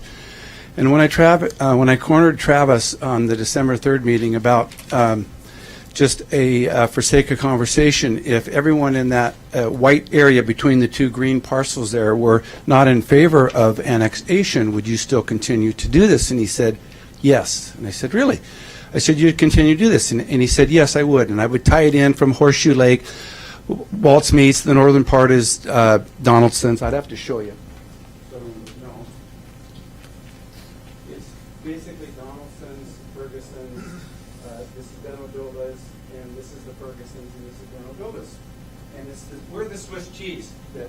We represent the Swiss cheese. And I'm confounded that, number one, we would allow a single-faceted builder to take over the largest portion of land being acquired by the city of Woodland. That just seems just unfathomable.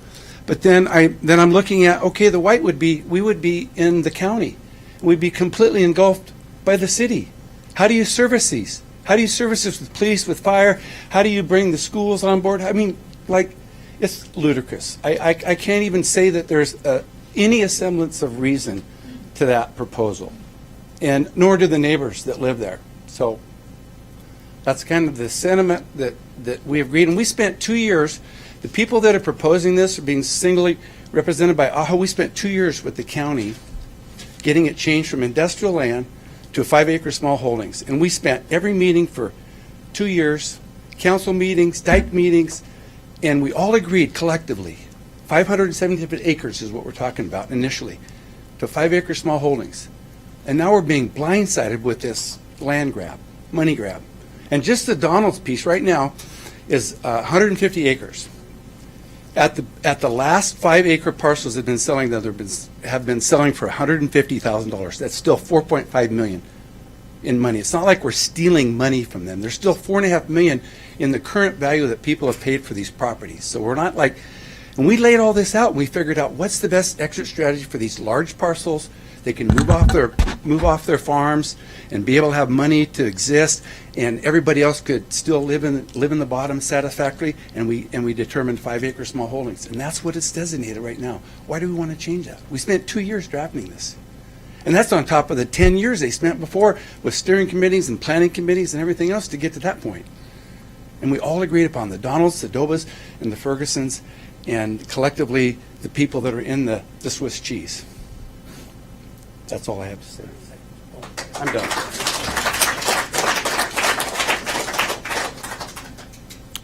All right. Is there anyone else who's... Yes?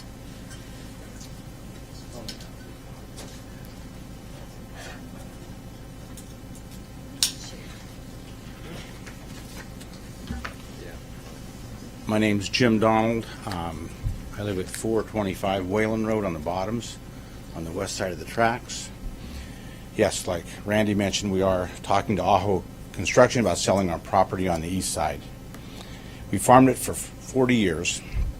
Now with changes happening in our operation, selling this piece of land will allow us to consolidate and make the necessary changes on the west side of the railroad tracks. We've always figured that Woodland needed to grow, and this direction was the piece of land that would allow the needed housing for our community. As Woodland looks to the future, it would be wise for bringing in land further to the south to be orderly and deliberate in planning. So we would support scenario 5, which goes clear to the river if you want to go long range, or 4, or at least 3 to start having some extra housing land brought into the city. We feel 5 would be the best choice. Woodland needs more housing, and south is really the only option to go. We are really against scenario 6, the one staff is recommending. Back in the late 70s, housing was encroaching on the land west of the railroad. Houses and farming do not mix well. Like Hope mentioned, dust, spraying, noise, late night farming, and cattle issues cause irritation and complaining from residential areas. It was with this in mind that Cowlitz County, at the request of the landowners in the Bottoms, zoned most of the Bottoms as Ag 38. This was meant to stop residential development in the Bottoms. The trade-off for farmers was that almost 900 acres next to town was zoned Ag Industrial. The reason the county did this was to allow for future industrial development next to the farmland, because we can get along with industry, but not with residential. We farmers weren't given all that we asked for. The city received 900 acres of prime farmland for future industrial growth. The city wants to be able to manage for future growth and transportation issues caused by development in the Bottoms. The agricultural business in the Bottoms is pretty much static. Seasonally, there is more or less traffic from the bottoms, but that doesn't change much year after year. There is no traffic increase year to year from agriculture that the city needs to be concerned with. It just stays the same, basically. There will be increased traffic as the city continues to add industry in the land already included in the urban growth boundary. Woodland still has hundreds of acres of empty industrial land left to fill. This land is all in the present urban growth boundary. We see no need for including more land in the urban growth boundary west of the railroad tracks. It has met our needs well since the zone went into effect. Excuse me. What's that? Okay. Cowlitz County presently administrates the zone, and although far from perfect, it has met our needs since the zone went into effect. As soon as we are inside the boundary of the city of Woodland becomes our administrator and our authority. We have heard nothing good from our neighbors who have been included in the urban growth boundary in their experiences with city rules. We need to burn, hunt, spray, protect our Ag 38 zone, which protects the farmers' interests. The city may promise that we have business as usual, but that promise is only good until the next election. And then those who understand the situation are gone, and someone with a great idea to change the rules comes in. We have a known quantity with the county, and we don't want to see an unnecessary change that the city can have control over us and our land. Okay. If the city excuse me. Thank you. Your time is up. Okay. We will fight this at the county level if you choose to pursue options, scenario 6. Thank you. Yeah, we have them. Is there anyone else? Yes?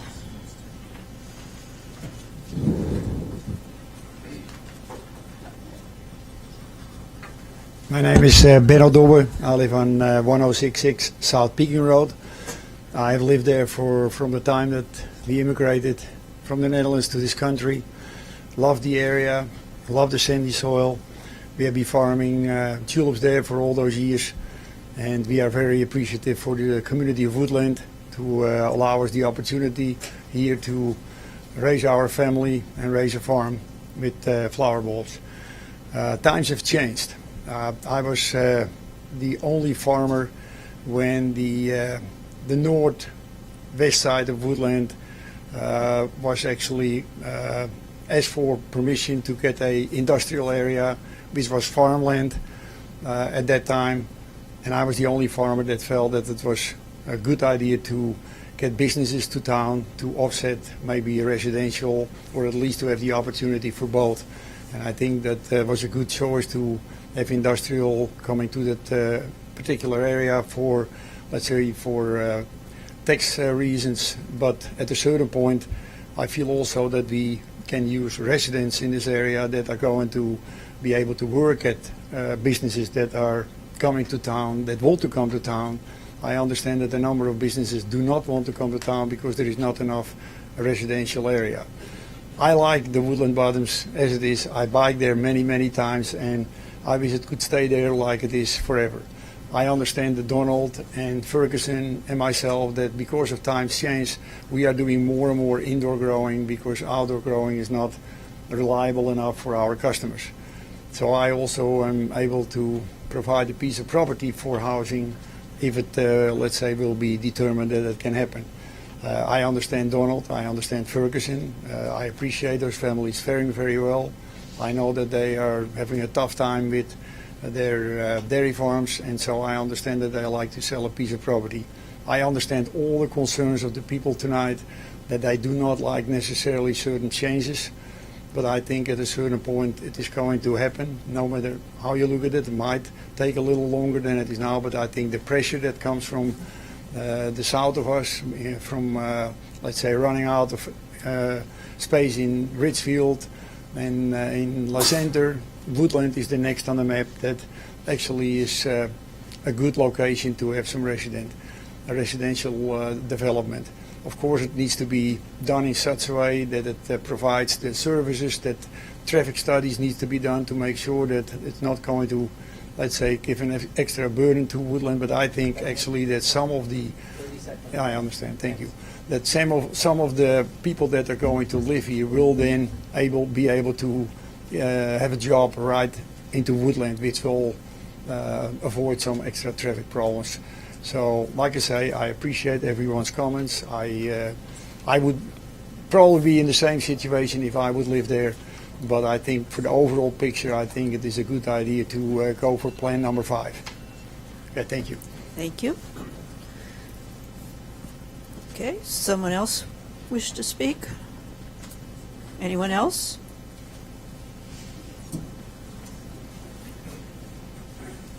Lyle Ferguson, 1010 Whalen Road. My family's been farming here before Washington became a state. And I hate to see the way things are going because my cousin's going out of the dairy business. Really. But I'll be the last Ferguson farming in town. And anyway, I would like to preserve everything west of the railroad tracks and south of Whalen Road. That's east of the railroad tracks. West of the railroad tracks, and anything east of the railroad tracks is south of Whalen Road. That's what I'm saying. South of Whalen. South of Whalen. So, but it's what I'm concerned about is, like I've mentioned it earlier years ago in some of these meetings that the slough that goes through my property, all the drainage, if they're like on Athonia's property or whatever, it comes through Donald's, that it affects the drainage there. But Walt's Meat is the one that's really irritating me right now. He's bringing all his trucks straight down Whalen Road with all the meat. And what they need to do is obey the speed limit and slow down, because my parents got rear-ended coming out of our driveway because of all these speeders coming down there. And anyway, a lot of my neighbors say, oh, we like to see your animals, your agricultural property. That's why we moved here. And I'd like to see the agricultural stay there with as little disturbance as possible. And these school taxes are 5/8 of my taxes. So anyway, when you're talking growth, all these houses, and schooling, it's going to be out of sight, or nobody can afford to pay those taxes. Thank you. Can I ask you a question? Your Yes. address on? 1010 Whalen Road. So you live on the west side? West side of the tracks. Right? The 1 mile west of the railroad. The White House? Right. Well, the sheep, yes. The sheep. I've got the sheep. Okay, thank you. Your parents got rear-ended? Yes. Your parents? My parents got rear-ended coming out of the driveway because 2 kids were racing each other side by side down Whalen Road going east. Okay. I just really want to know what year was that? Well, that would have been right around 2000, somewhere in there. Yeah, because my father's been dead since 2003, but Your dad was Jigs? yeah, Jigs, Albert, yeah. Okay, thank you. Mhm. Is there anyone else who wishes to speak? Yes? Okay.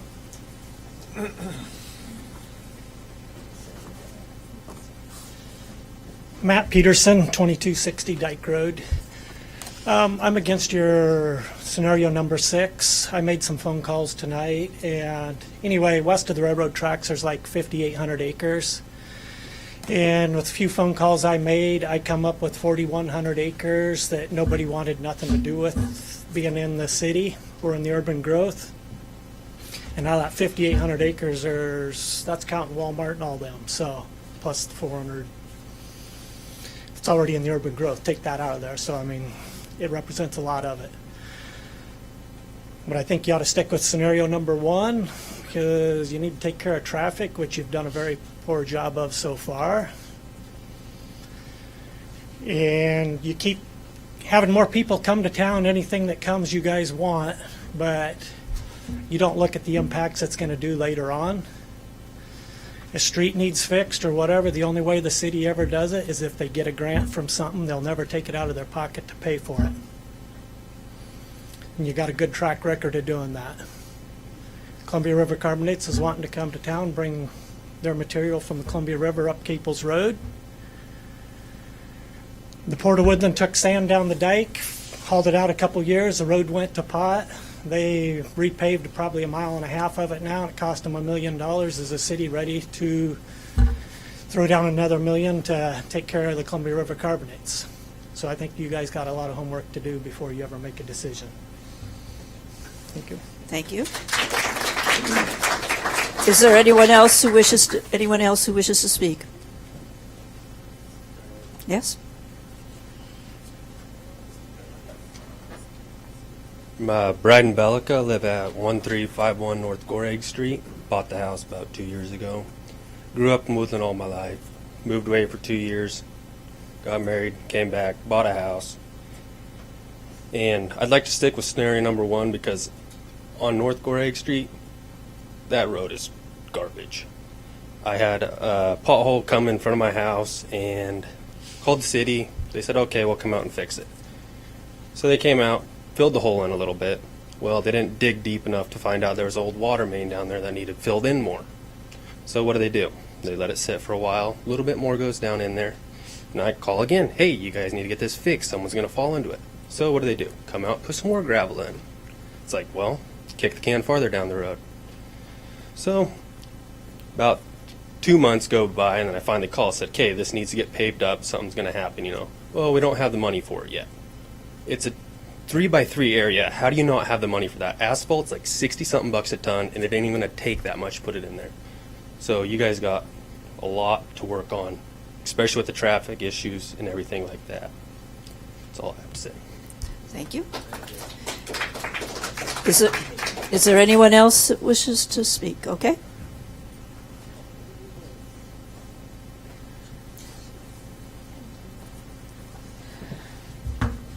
My name's Kimberly Kuhn, and I've been a resident of Clark County since 1997. Could you give us your address, please? I live at 139 Wayland Road. I'm in one of the Swiss cheese holes over there. I bought my property 2 years ago in order to have my horses in my backyard, and now you want to put houses behind me. That's not what I moved here for. I want it to stay just like it is, and I agree that there's a lot of more work that needs to be done on traffic and considerations for what people want. Thank you. Thank you. Anyone else? Yes, come forward, please.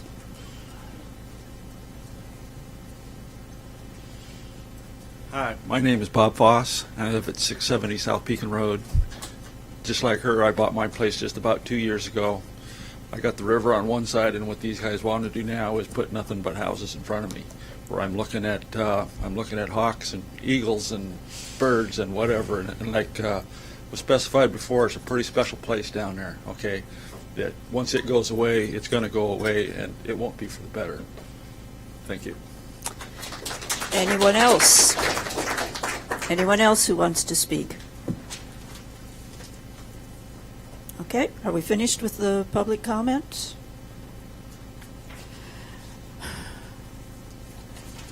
Travis, do you have anything you want to? So we do still have a couple cards. Do we maybe want to call them by name? Okay. Carol Owens. Okay. She said she agrees with what has been said, I guess. Monica Wren.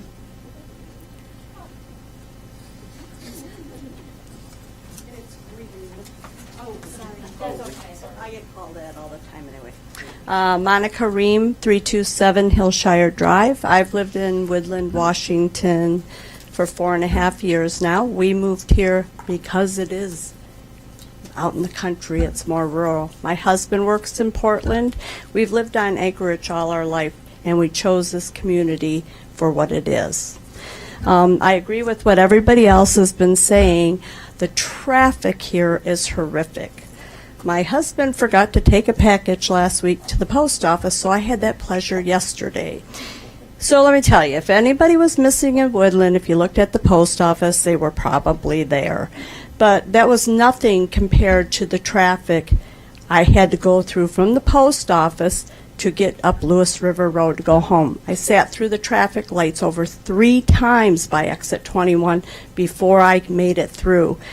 These are concerns that need to be addressed far more than adding in all these homes.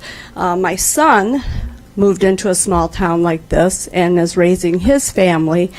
They went ahead with this project that you're proposing, put in huge multi-family dwellings, big giant supermarkets. They did nothing about the infrastructure. They live 2 miles from the grocery store. Takes us over a half hour to get there. You're faster to walk. And it's because of this, not doing the infrastructure properly, that we're going to have these problems even worse here in Woodland than we already currently have. And all these people moving in to these multi-family homes are being turned away from the schools because the schools are past capacity and they will not accept any new students. What are we going to do here when we're already at capacity at most of our schools?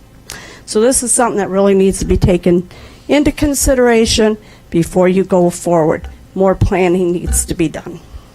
Thank you. Thank you.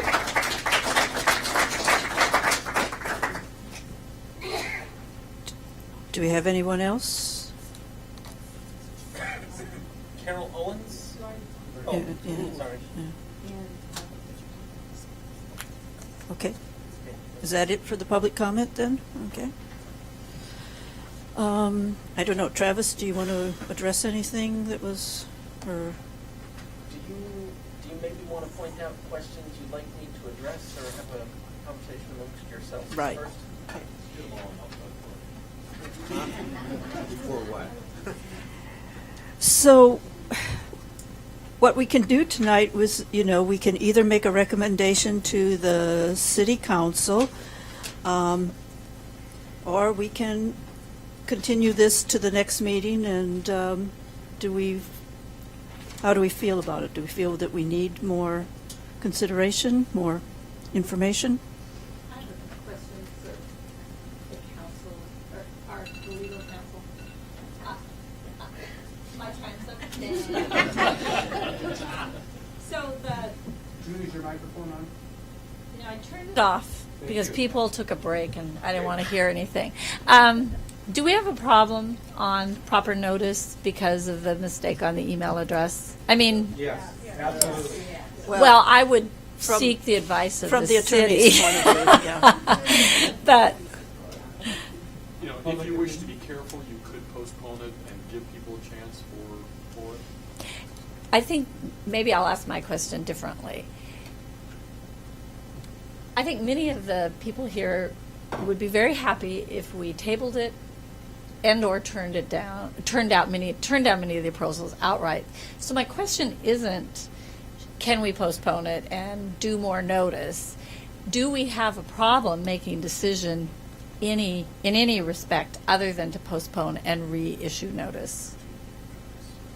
So our code has a requirement for notice, and it requires that we do it within a certain distance. We notify the applicants, we provide an opportunity for comment, and that we post it in the newspaper and we post it in locations around the city. It doesn't say that we have to provide our phone number. It doesn't say that we have to provide an email. It doesn't say that we have to provide an address. It simply indicates that we have to indicate where they can submit comments. And so, in this case, I included, because I've only used this form a couple times before, and I had converted it from previous planners, I didn't even realize that it had changed and it wasn't correct. So it says .gov instead of .us. And so, fundamentally, I have met the standards of code. Whether or not it's considered adequate notice might be a standard that's not legal, but you personally may have an opinion, and the council may have an opinion. But I've met the standards of code. And my understanding is that if you appear, you automatically are acknowledging that you did have notice because you appeared. So it would have to be someone who did not appear that raised the issue of notice, correct? I've never heard of that. And I don't know. Oh. There you go. Skip. Okay, so what is? Can I say What something? are you feeling? Yes, please. I'm a little unclear on the county's role in the zoning. but I got a little bit of an inkling of something going on here. So everything west of the railroad tracks in the bottoms is agricultural 38. Is that correct? I don't know where they came up with 38, but my property is 38 acres, and I think because I was probably one of the smaller farmers that's actually farming, is why they came up with 38, but I have no idea whether that was actually the case. Ag 38, and Ag 38 means what? Do you know? It means 38 acre minimum size for a home. Okay, 38 minutes. Okay, and then what about the area in scenario 5? How is that zoned by the county? It's not zoned. It's not comp zoned? planned. Yeah. So that's the comprehensive plan designation. Yeah, it's The not zoned. Zoning is unzoned. Okay, it's not zoned. See, one of the problems that from being on the council is that the development going on south of town that's impacting town, but we're not getting any revenue from that, and that's kind of an issue for me, and I think personally. Do we want? I'm not saying that I'm for it or against it at this point. But it is kind of a concern that the county is allowing growth into that southern part of town, and then the town is not getting any revenue for roads or traffic mitigation or schools, or the taxes. You pay taxes for schools, but not impact fees, and so on and so forth.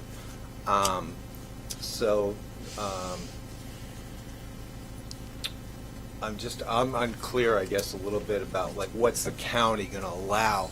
And sometimes I think, well, part of the reason maybe I would be in favor of the city taking more of a role down there is so that we can kind of direct what kind of development goes on down there, and it benefits the city and not just the county.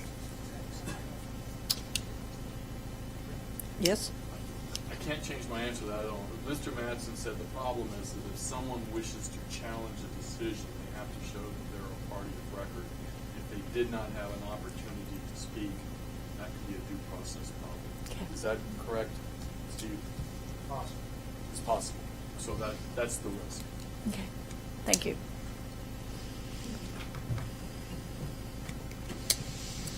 Okay. I'll weigh in. I think in light of the testimony tonight, some of it I've received just this evening. Yes. And I think the Planning Commission needs to take more time to evaluate the current testimony and our decision. This is an important decision for this city and for the residents, and I, for one, think we need more time to evaluate all the options. I don't see any rush, personally, so I agree with you. And I also, can we speak freely here? I guess we can, right? We're having our discussion. I just did.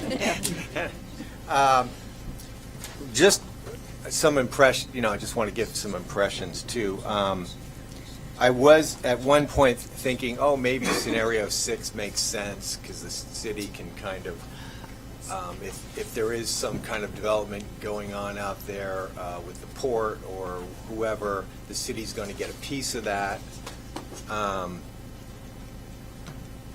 because the city's going to be impacted because anything that happens out there is going to come through Woodland. But after hearing people talk and realizing how it's zoned and everything, I really am not in favor. I'm thinking scenario 6 doesn't make a lot of sense to me.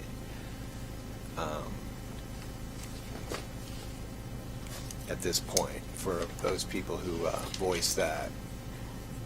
So is there anything else we want Travis to research for us before if we do continue it to the next meeting? Well, I posed a number of Right. questions, which he Right. I think he needs to look into, and he needs to provide answers to the commission for us to make an informed decision. So I think he has those questions, and I think there was a number of questions Right. from the planning commission that Can we try and rephrase those so that I make sure I know what I'm trying to answer as opposed to trying to how about I come see you tomorrow? really do this? I mean, I thought somebody was recording. So I am recording, and we can go back and try and reconstruct the questions. Because I did try and answer some of them, and the question is, are some of them adequately answered, or do you want me to go back and explore all of them?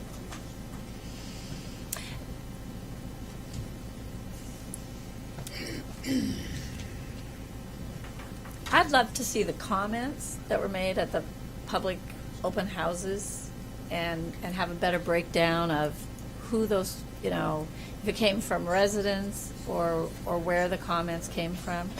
I am certainly cognizant of the comp plan change that the county made that Mr. Cole addressed. I just can't remember off the top of my head, is the entire area 5-acre holdings, or is part of it 2s? All that. It's all 5 from Wayland South? Number 5 is part of that. And Pryor wasn't part of it 1s? Wasn't there a provision for the 1-acre lots along Wayland Pryor? No, not really. It's a mixed mash of history where it was, they tried to do it. It was kind of industrial, misunderstood. And then they tried to switch it to economic resource 38. Mhm. And then we were able to get a consensus from the commissioners, not the planning commission, but commissioners agreed Mhm. because Jim Donovan, myself, and Ben, we constructed a request for that, and they approved it, and that's how it went.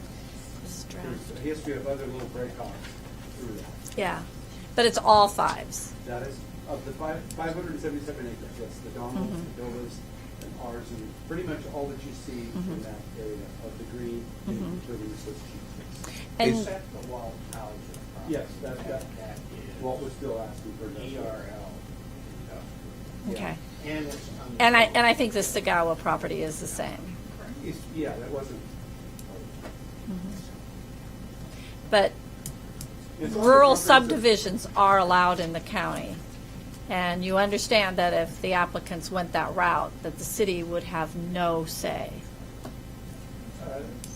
I can't really say, but Alan probably would understand that better. Is that correct, Travis? I'm sorry, I don't know. I have. Do you remember how that is, Alan? Well, if it's unzoned property, it depends on who's cutting, but you could actually have a planned unit development with pretty dense areas surrounded by, green space, that kind of thing. So the fact that the county has never taken the step to zone some of that is, in my opinion, a real problem for everyone involved. So, I personally would like some more solid clarification on that before we go forward. And in addition to that, what, the consequences of expanding that area into our UGB would be regarding our obligation to provide services to anybody developing in there. I think there are I've read some conflicting information about what that might be from the Department of Health and from Cowlitz County and our own code. Okay, so the obligation to provide services, I got that one. My question was, you wanted me to take a look at how the county would look at the smallholder and the zoning, how those interact. And so I have to ask the question, under scenario 5 or under scenario 4? With the holes, or you want me to just assume, answer that question for the entire area? I'm kind of curious about it no matter what happens, but I don't know if is it feasible to find that out? And a financial analysis of the sewer and these services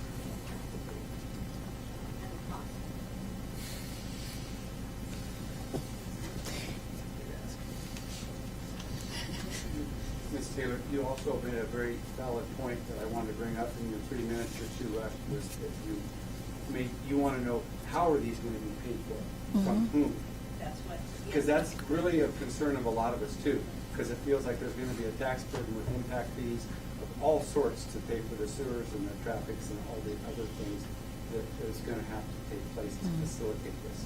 Thank you. I appreciate that. Yeah, and I wanted, and I'm glad, I wanted to counter, add to that, that's a very valid thing that needs to be addressed.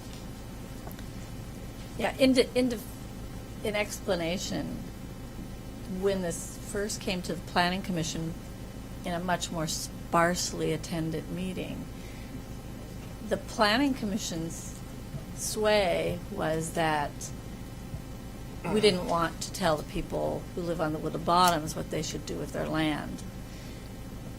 But our concern was that development was going to happen there, and the city would receive no revenue and have no voice in what was going to happen because of the way it is the comprehensive plan allows rural subdivisions. And there would be no revenue to the school. There would be no requirement for street improvements.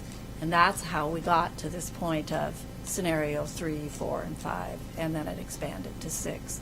So for many of you who have not been here for some of the prior meetings, it was a protective measure to have a voice in what happens and try to preserve the character of that neighborhood instead of not having a voice.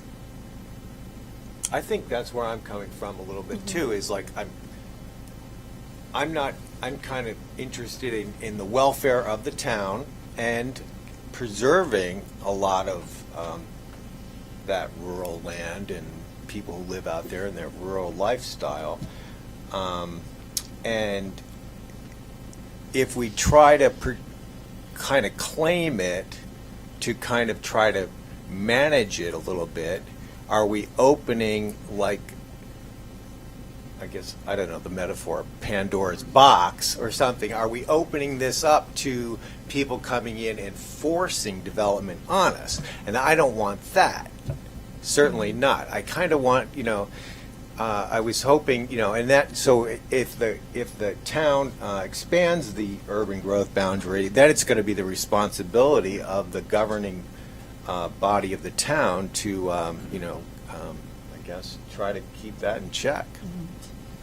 There are no school impact fees in the county. So if you're in the county and there's a rural subdivision, there are no school impact fees. We cannot do anything about the traffic to the post office or any place else if there is no planning south from Wayland Road. Yes, Faith? Oh, Faith, yeah, sorry. Please come to the mic. No one can hear you outside the room. Well, it's not a comment. It Looks like it. Well, we have to open it. I don't think. I think maybe one of the questions I'm hearing from you, and I think a lot of people would like addressed, if it gets in the urban growth area, what will prevent it from not becoming a subdivision? I mean, to me, once you get in the urban growth area, city limits is the next thing, and then you have your large subdivisions. And is that something you guys want to know as well? Yes. Is that something you could ask him to give you an answer? Thank you. My opinion is that our problem is that we have concurrent applications for urban growth boundary and zoning at the same time, concurrent applications. And it does seem like the course is out of control, that there is not adequate time to plan before we zone. Okay. So I would move that, I would like to see the urban growth boundaries opened, but I do not want to approve any of these, so I'm not sure how to put that as a motion. I think we could make a motion to continue it. The next meeting is January 10th. Actually, I'd like to make a motion. To continue it, we could continue it to the January. Well, yeah, but I'd like to make a motion that we reject scenario 6 and focus possibly on the other, let's get rid of Personally, I feel like let's get rid of scenario 6 at this point, so we can start, getting a handle on what we want to do or what we want to recommend. I don't know, am I But- overstepping but- my... But you are talking about continuing it to the next. Yes, Okay. yes. So I guess you could say you could continue it to the January 10th meeting and dropping consideration of scenario 6. Well, if Travis is looking for direction, that's the direction I would point him in. Yes, Travis, is that, are we having, So there's been a motion, and it sounds like a friendly amendment. Do you need to second? We Before did- we the do- friendly amendment can be added. okay. Well, we didn't have a second to the original motion either. I'll second. Okay. And that was to reject scenario 6. Okay, I'll restate the motion. I think we should address this at the next meeting.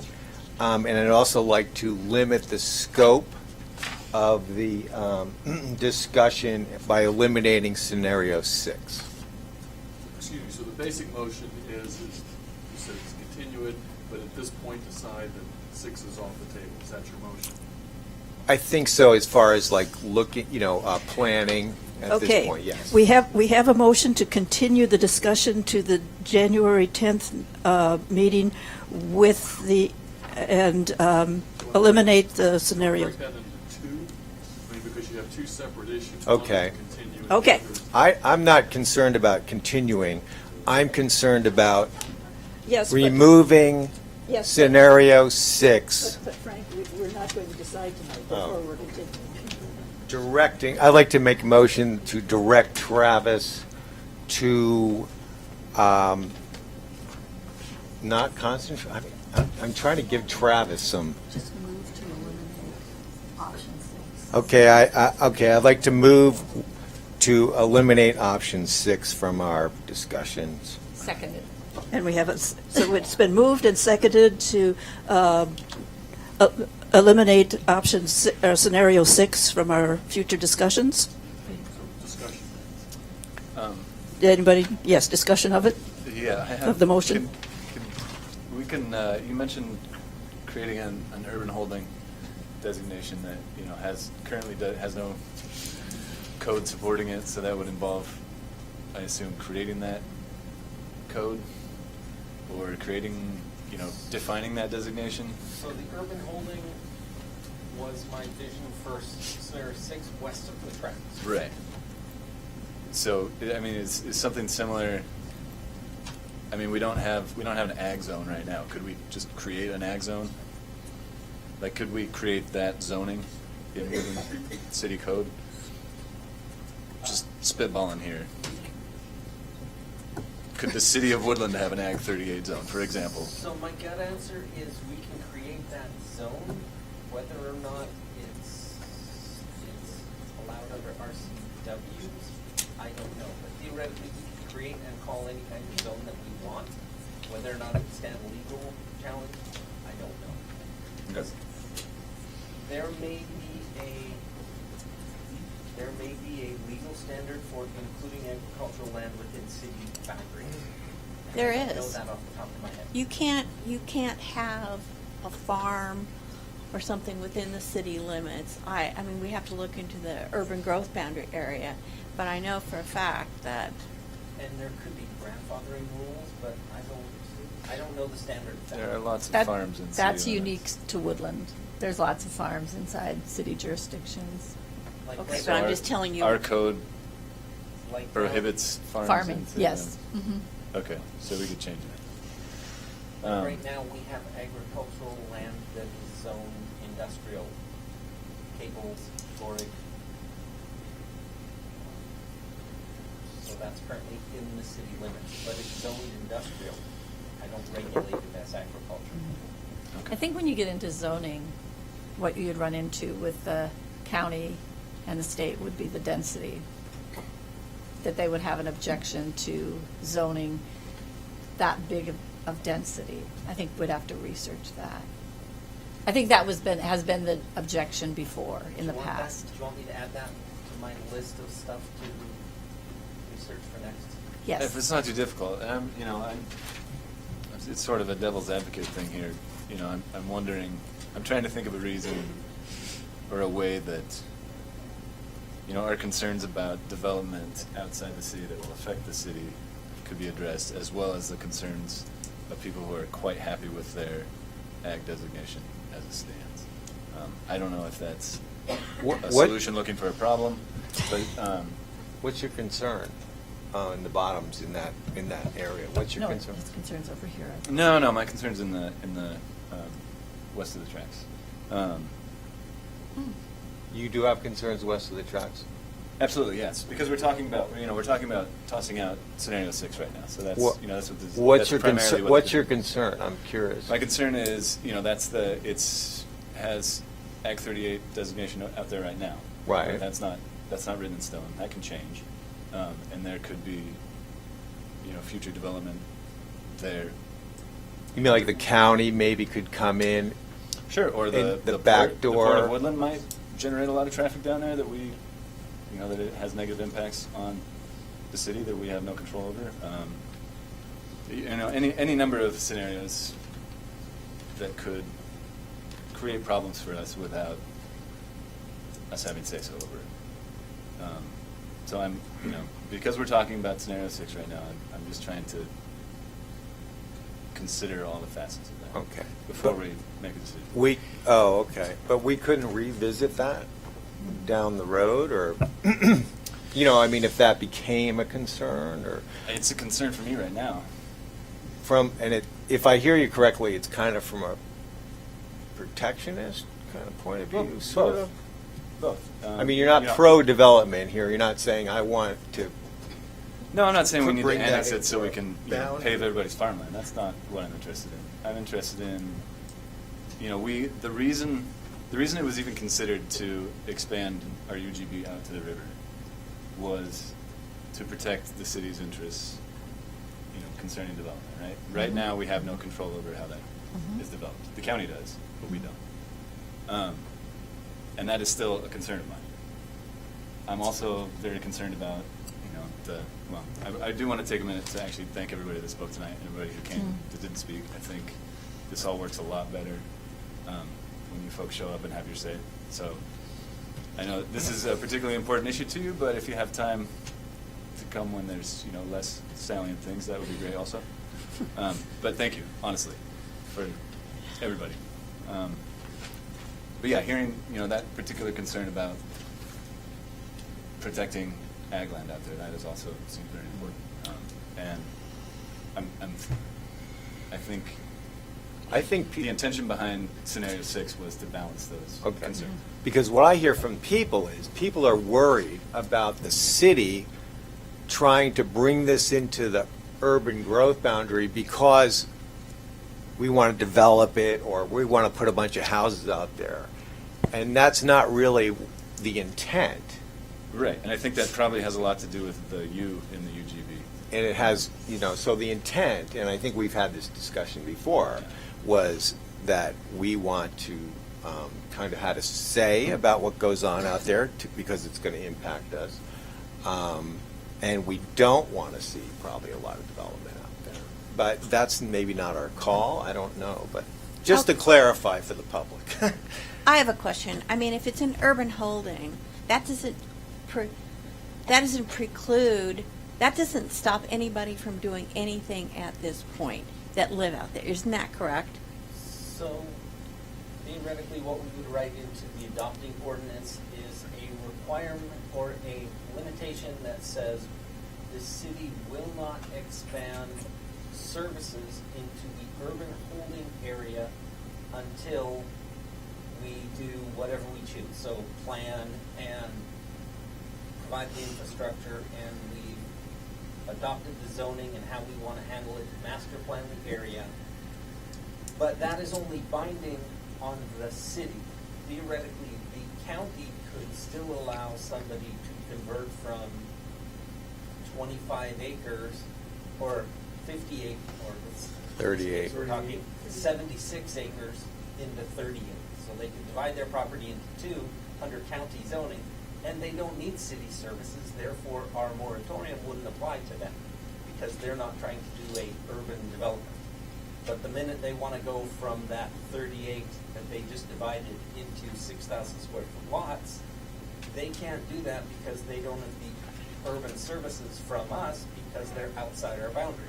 And we won't extend outside the boundary because of the moratorium, and even if they wanted to, they wouldn't be able to get the city services because our ordinance says so. Okay, here's my issue. I'm not prepared to make a decision. I would like you to see you rescind your motion until we have more information. I think this requires more study. I don't think, although I support the bottoms and the people in the bottoms and the whole concept of the bottoms, I mean, just to pass a motion tonight, just totally eliminating a scenario without understanding other issues. I like the idea of Woodland having control over its own future. I just don't think I have enough information to particularly vote on eliminating a scenario without understanding the ramifications of doing so. So, that's. I hear what you're saying.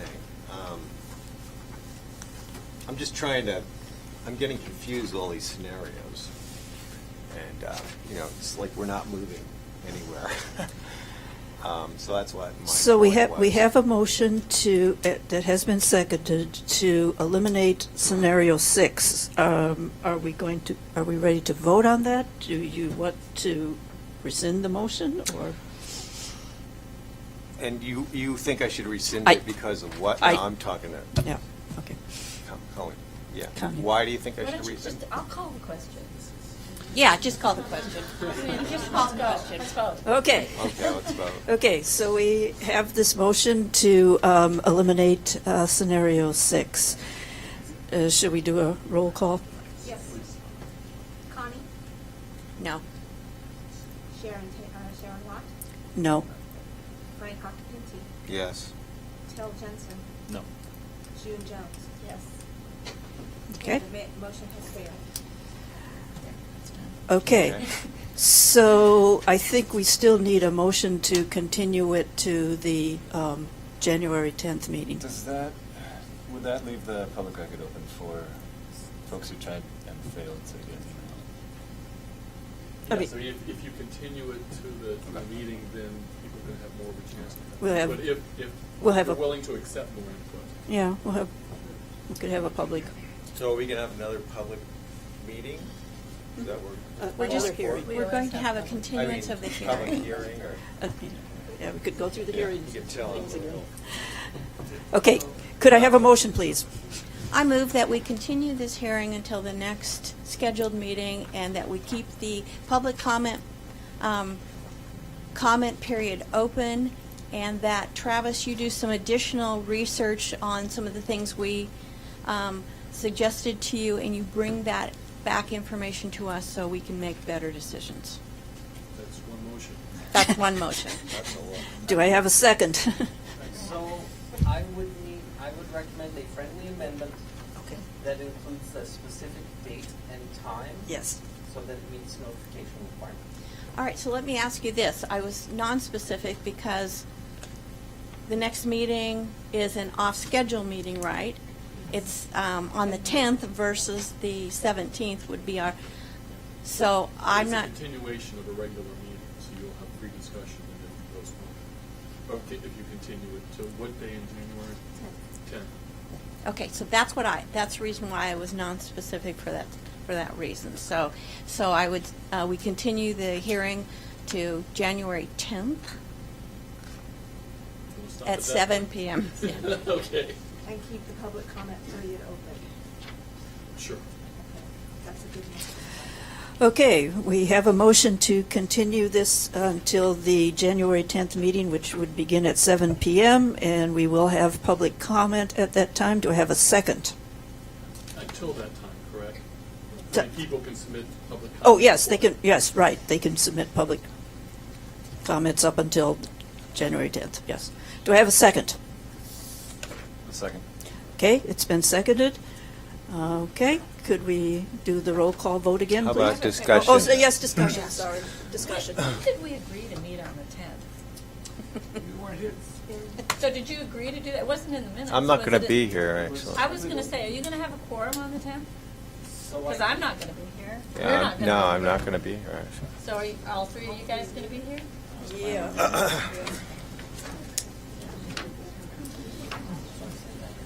That's quorum. If you're all here. Just to clarify, we have other things on the agenda too, right? Yeah, we Like do. all this zoning change within the city and stuff like that, that Yes. is, I think, more pressing than this kind of nebulous talk about the expanding the urban growth boundary, which is important, but at the same time, you know, there's more pressing things. When are we going to take care of that kind of stuff, I wonder? Madam Chair, I'd recommend that we stay focused on this issue and at least move forward and then deal with some of those issues. I mean, it looks like we can gain greater understanding at our next regular scheduled meeting, whether it's, if there's no quorum on the 10th, I guess it would be on the 17th. Well, if there's no quorum, then we won't have a meeting, right? That's what I'm Yes. saying. Well, I don't mind postponing, you know, if that's the motion. Yeah, What do you mean by postpone? I mean, furthering this process, or is that what we're voting on? Extending the public comment period? The motion is to continue the discussion to the January 10th meeting, which would start at 7 p.m., and to hold public comment available until that meeting and during that meeting. As long as I'm not in favor of any voting on this issue on January 10th. Well, I mean, I think that would since I'm not going to be here. That would be determined at the January 10th meeting. Okay, well then. Unless you were to make a motion and make that decision right now. Because you could continue it to two different hearings. Okay. You could say we will continue on the 10th And the 17th. That way, anybody in the public who might not be able to make it on the 10th can also Why are we- know that the 17th is the I think if second we finish the meeting. business on the 10th, we have to hold again. I would just continue it to a single date. Like the 17th, perhaps, maybe? There's a Yeah. pending motion. What? I think we're ready for the vote. Why are we meeting on the 10th? Clarification on the motion before we vote on it. Good kid, yeah. Are we continuing to the 10th or to the 17th? The motion is the 10th. Yes, the motion is the 10th. Okay. Are we ready to vote? Okay, Sure. Yes. all right, let's vote. Okay. Tel Jensen, Yes. Frank Occhipinti, No. Sharon Watt, Yes? Connie Taylor, Yes. June Jones. Yes. The motion passed. Okay. And then you have already instructed Travis to research those questions. I don't think that necessarily. Right. Do we have a motion to adjourn? Okay. Are we done? Yes. I think we are adjourned. 10 o'clock. Thank everybody for coming. Fun. Hope you all have a good and safe holiday season.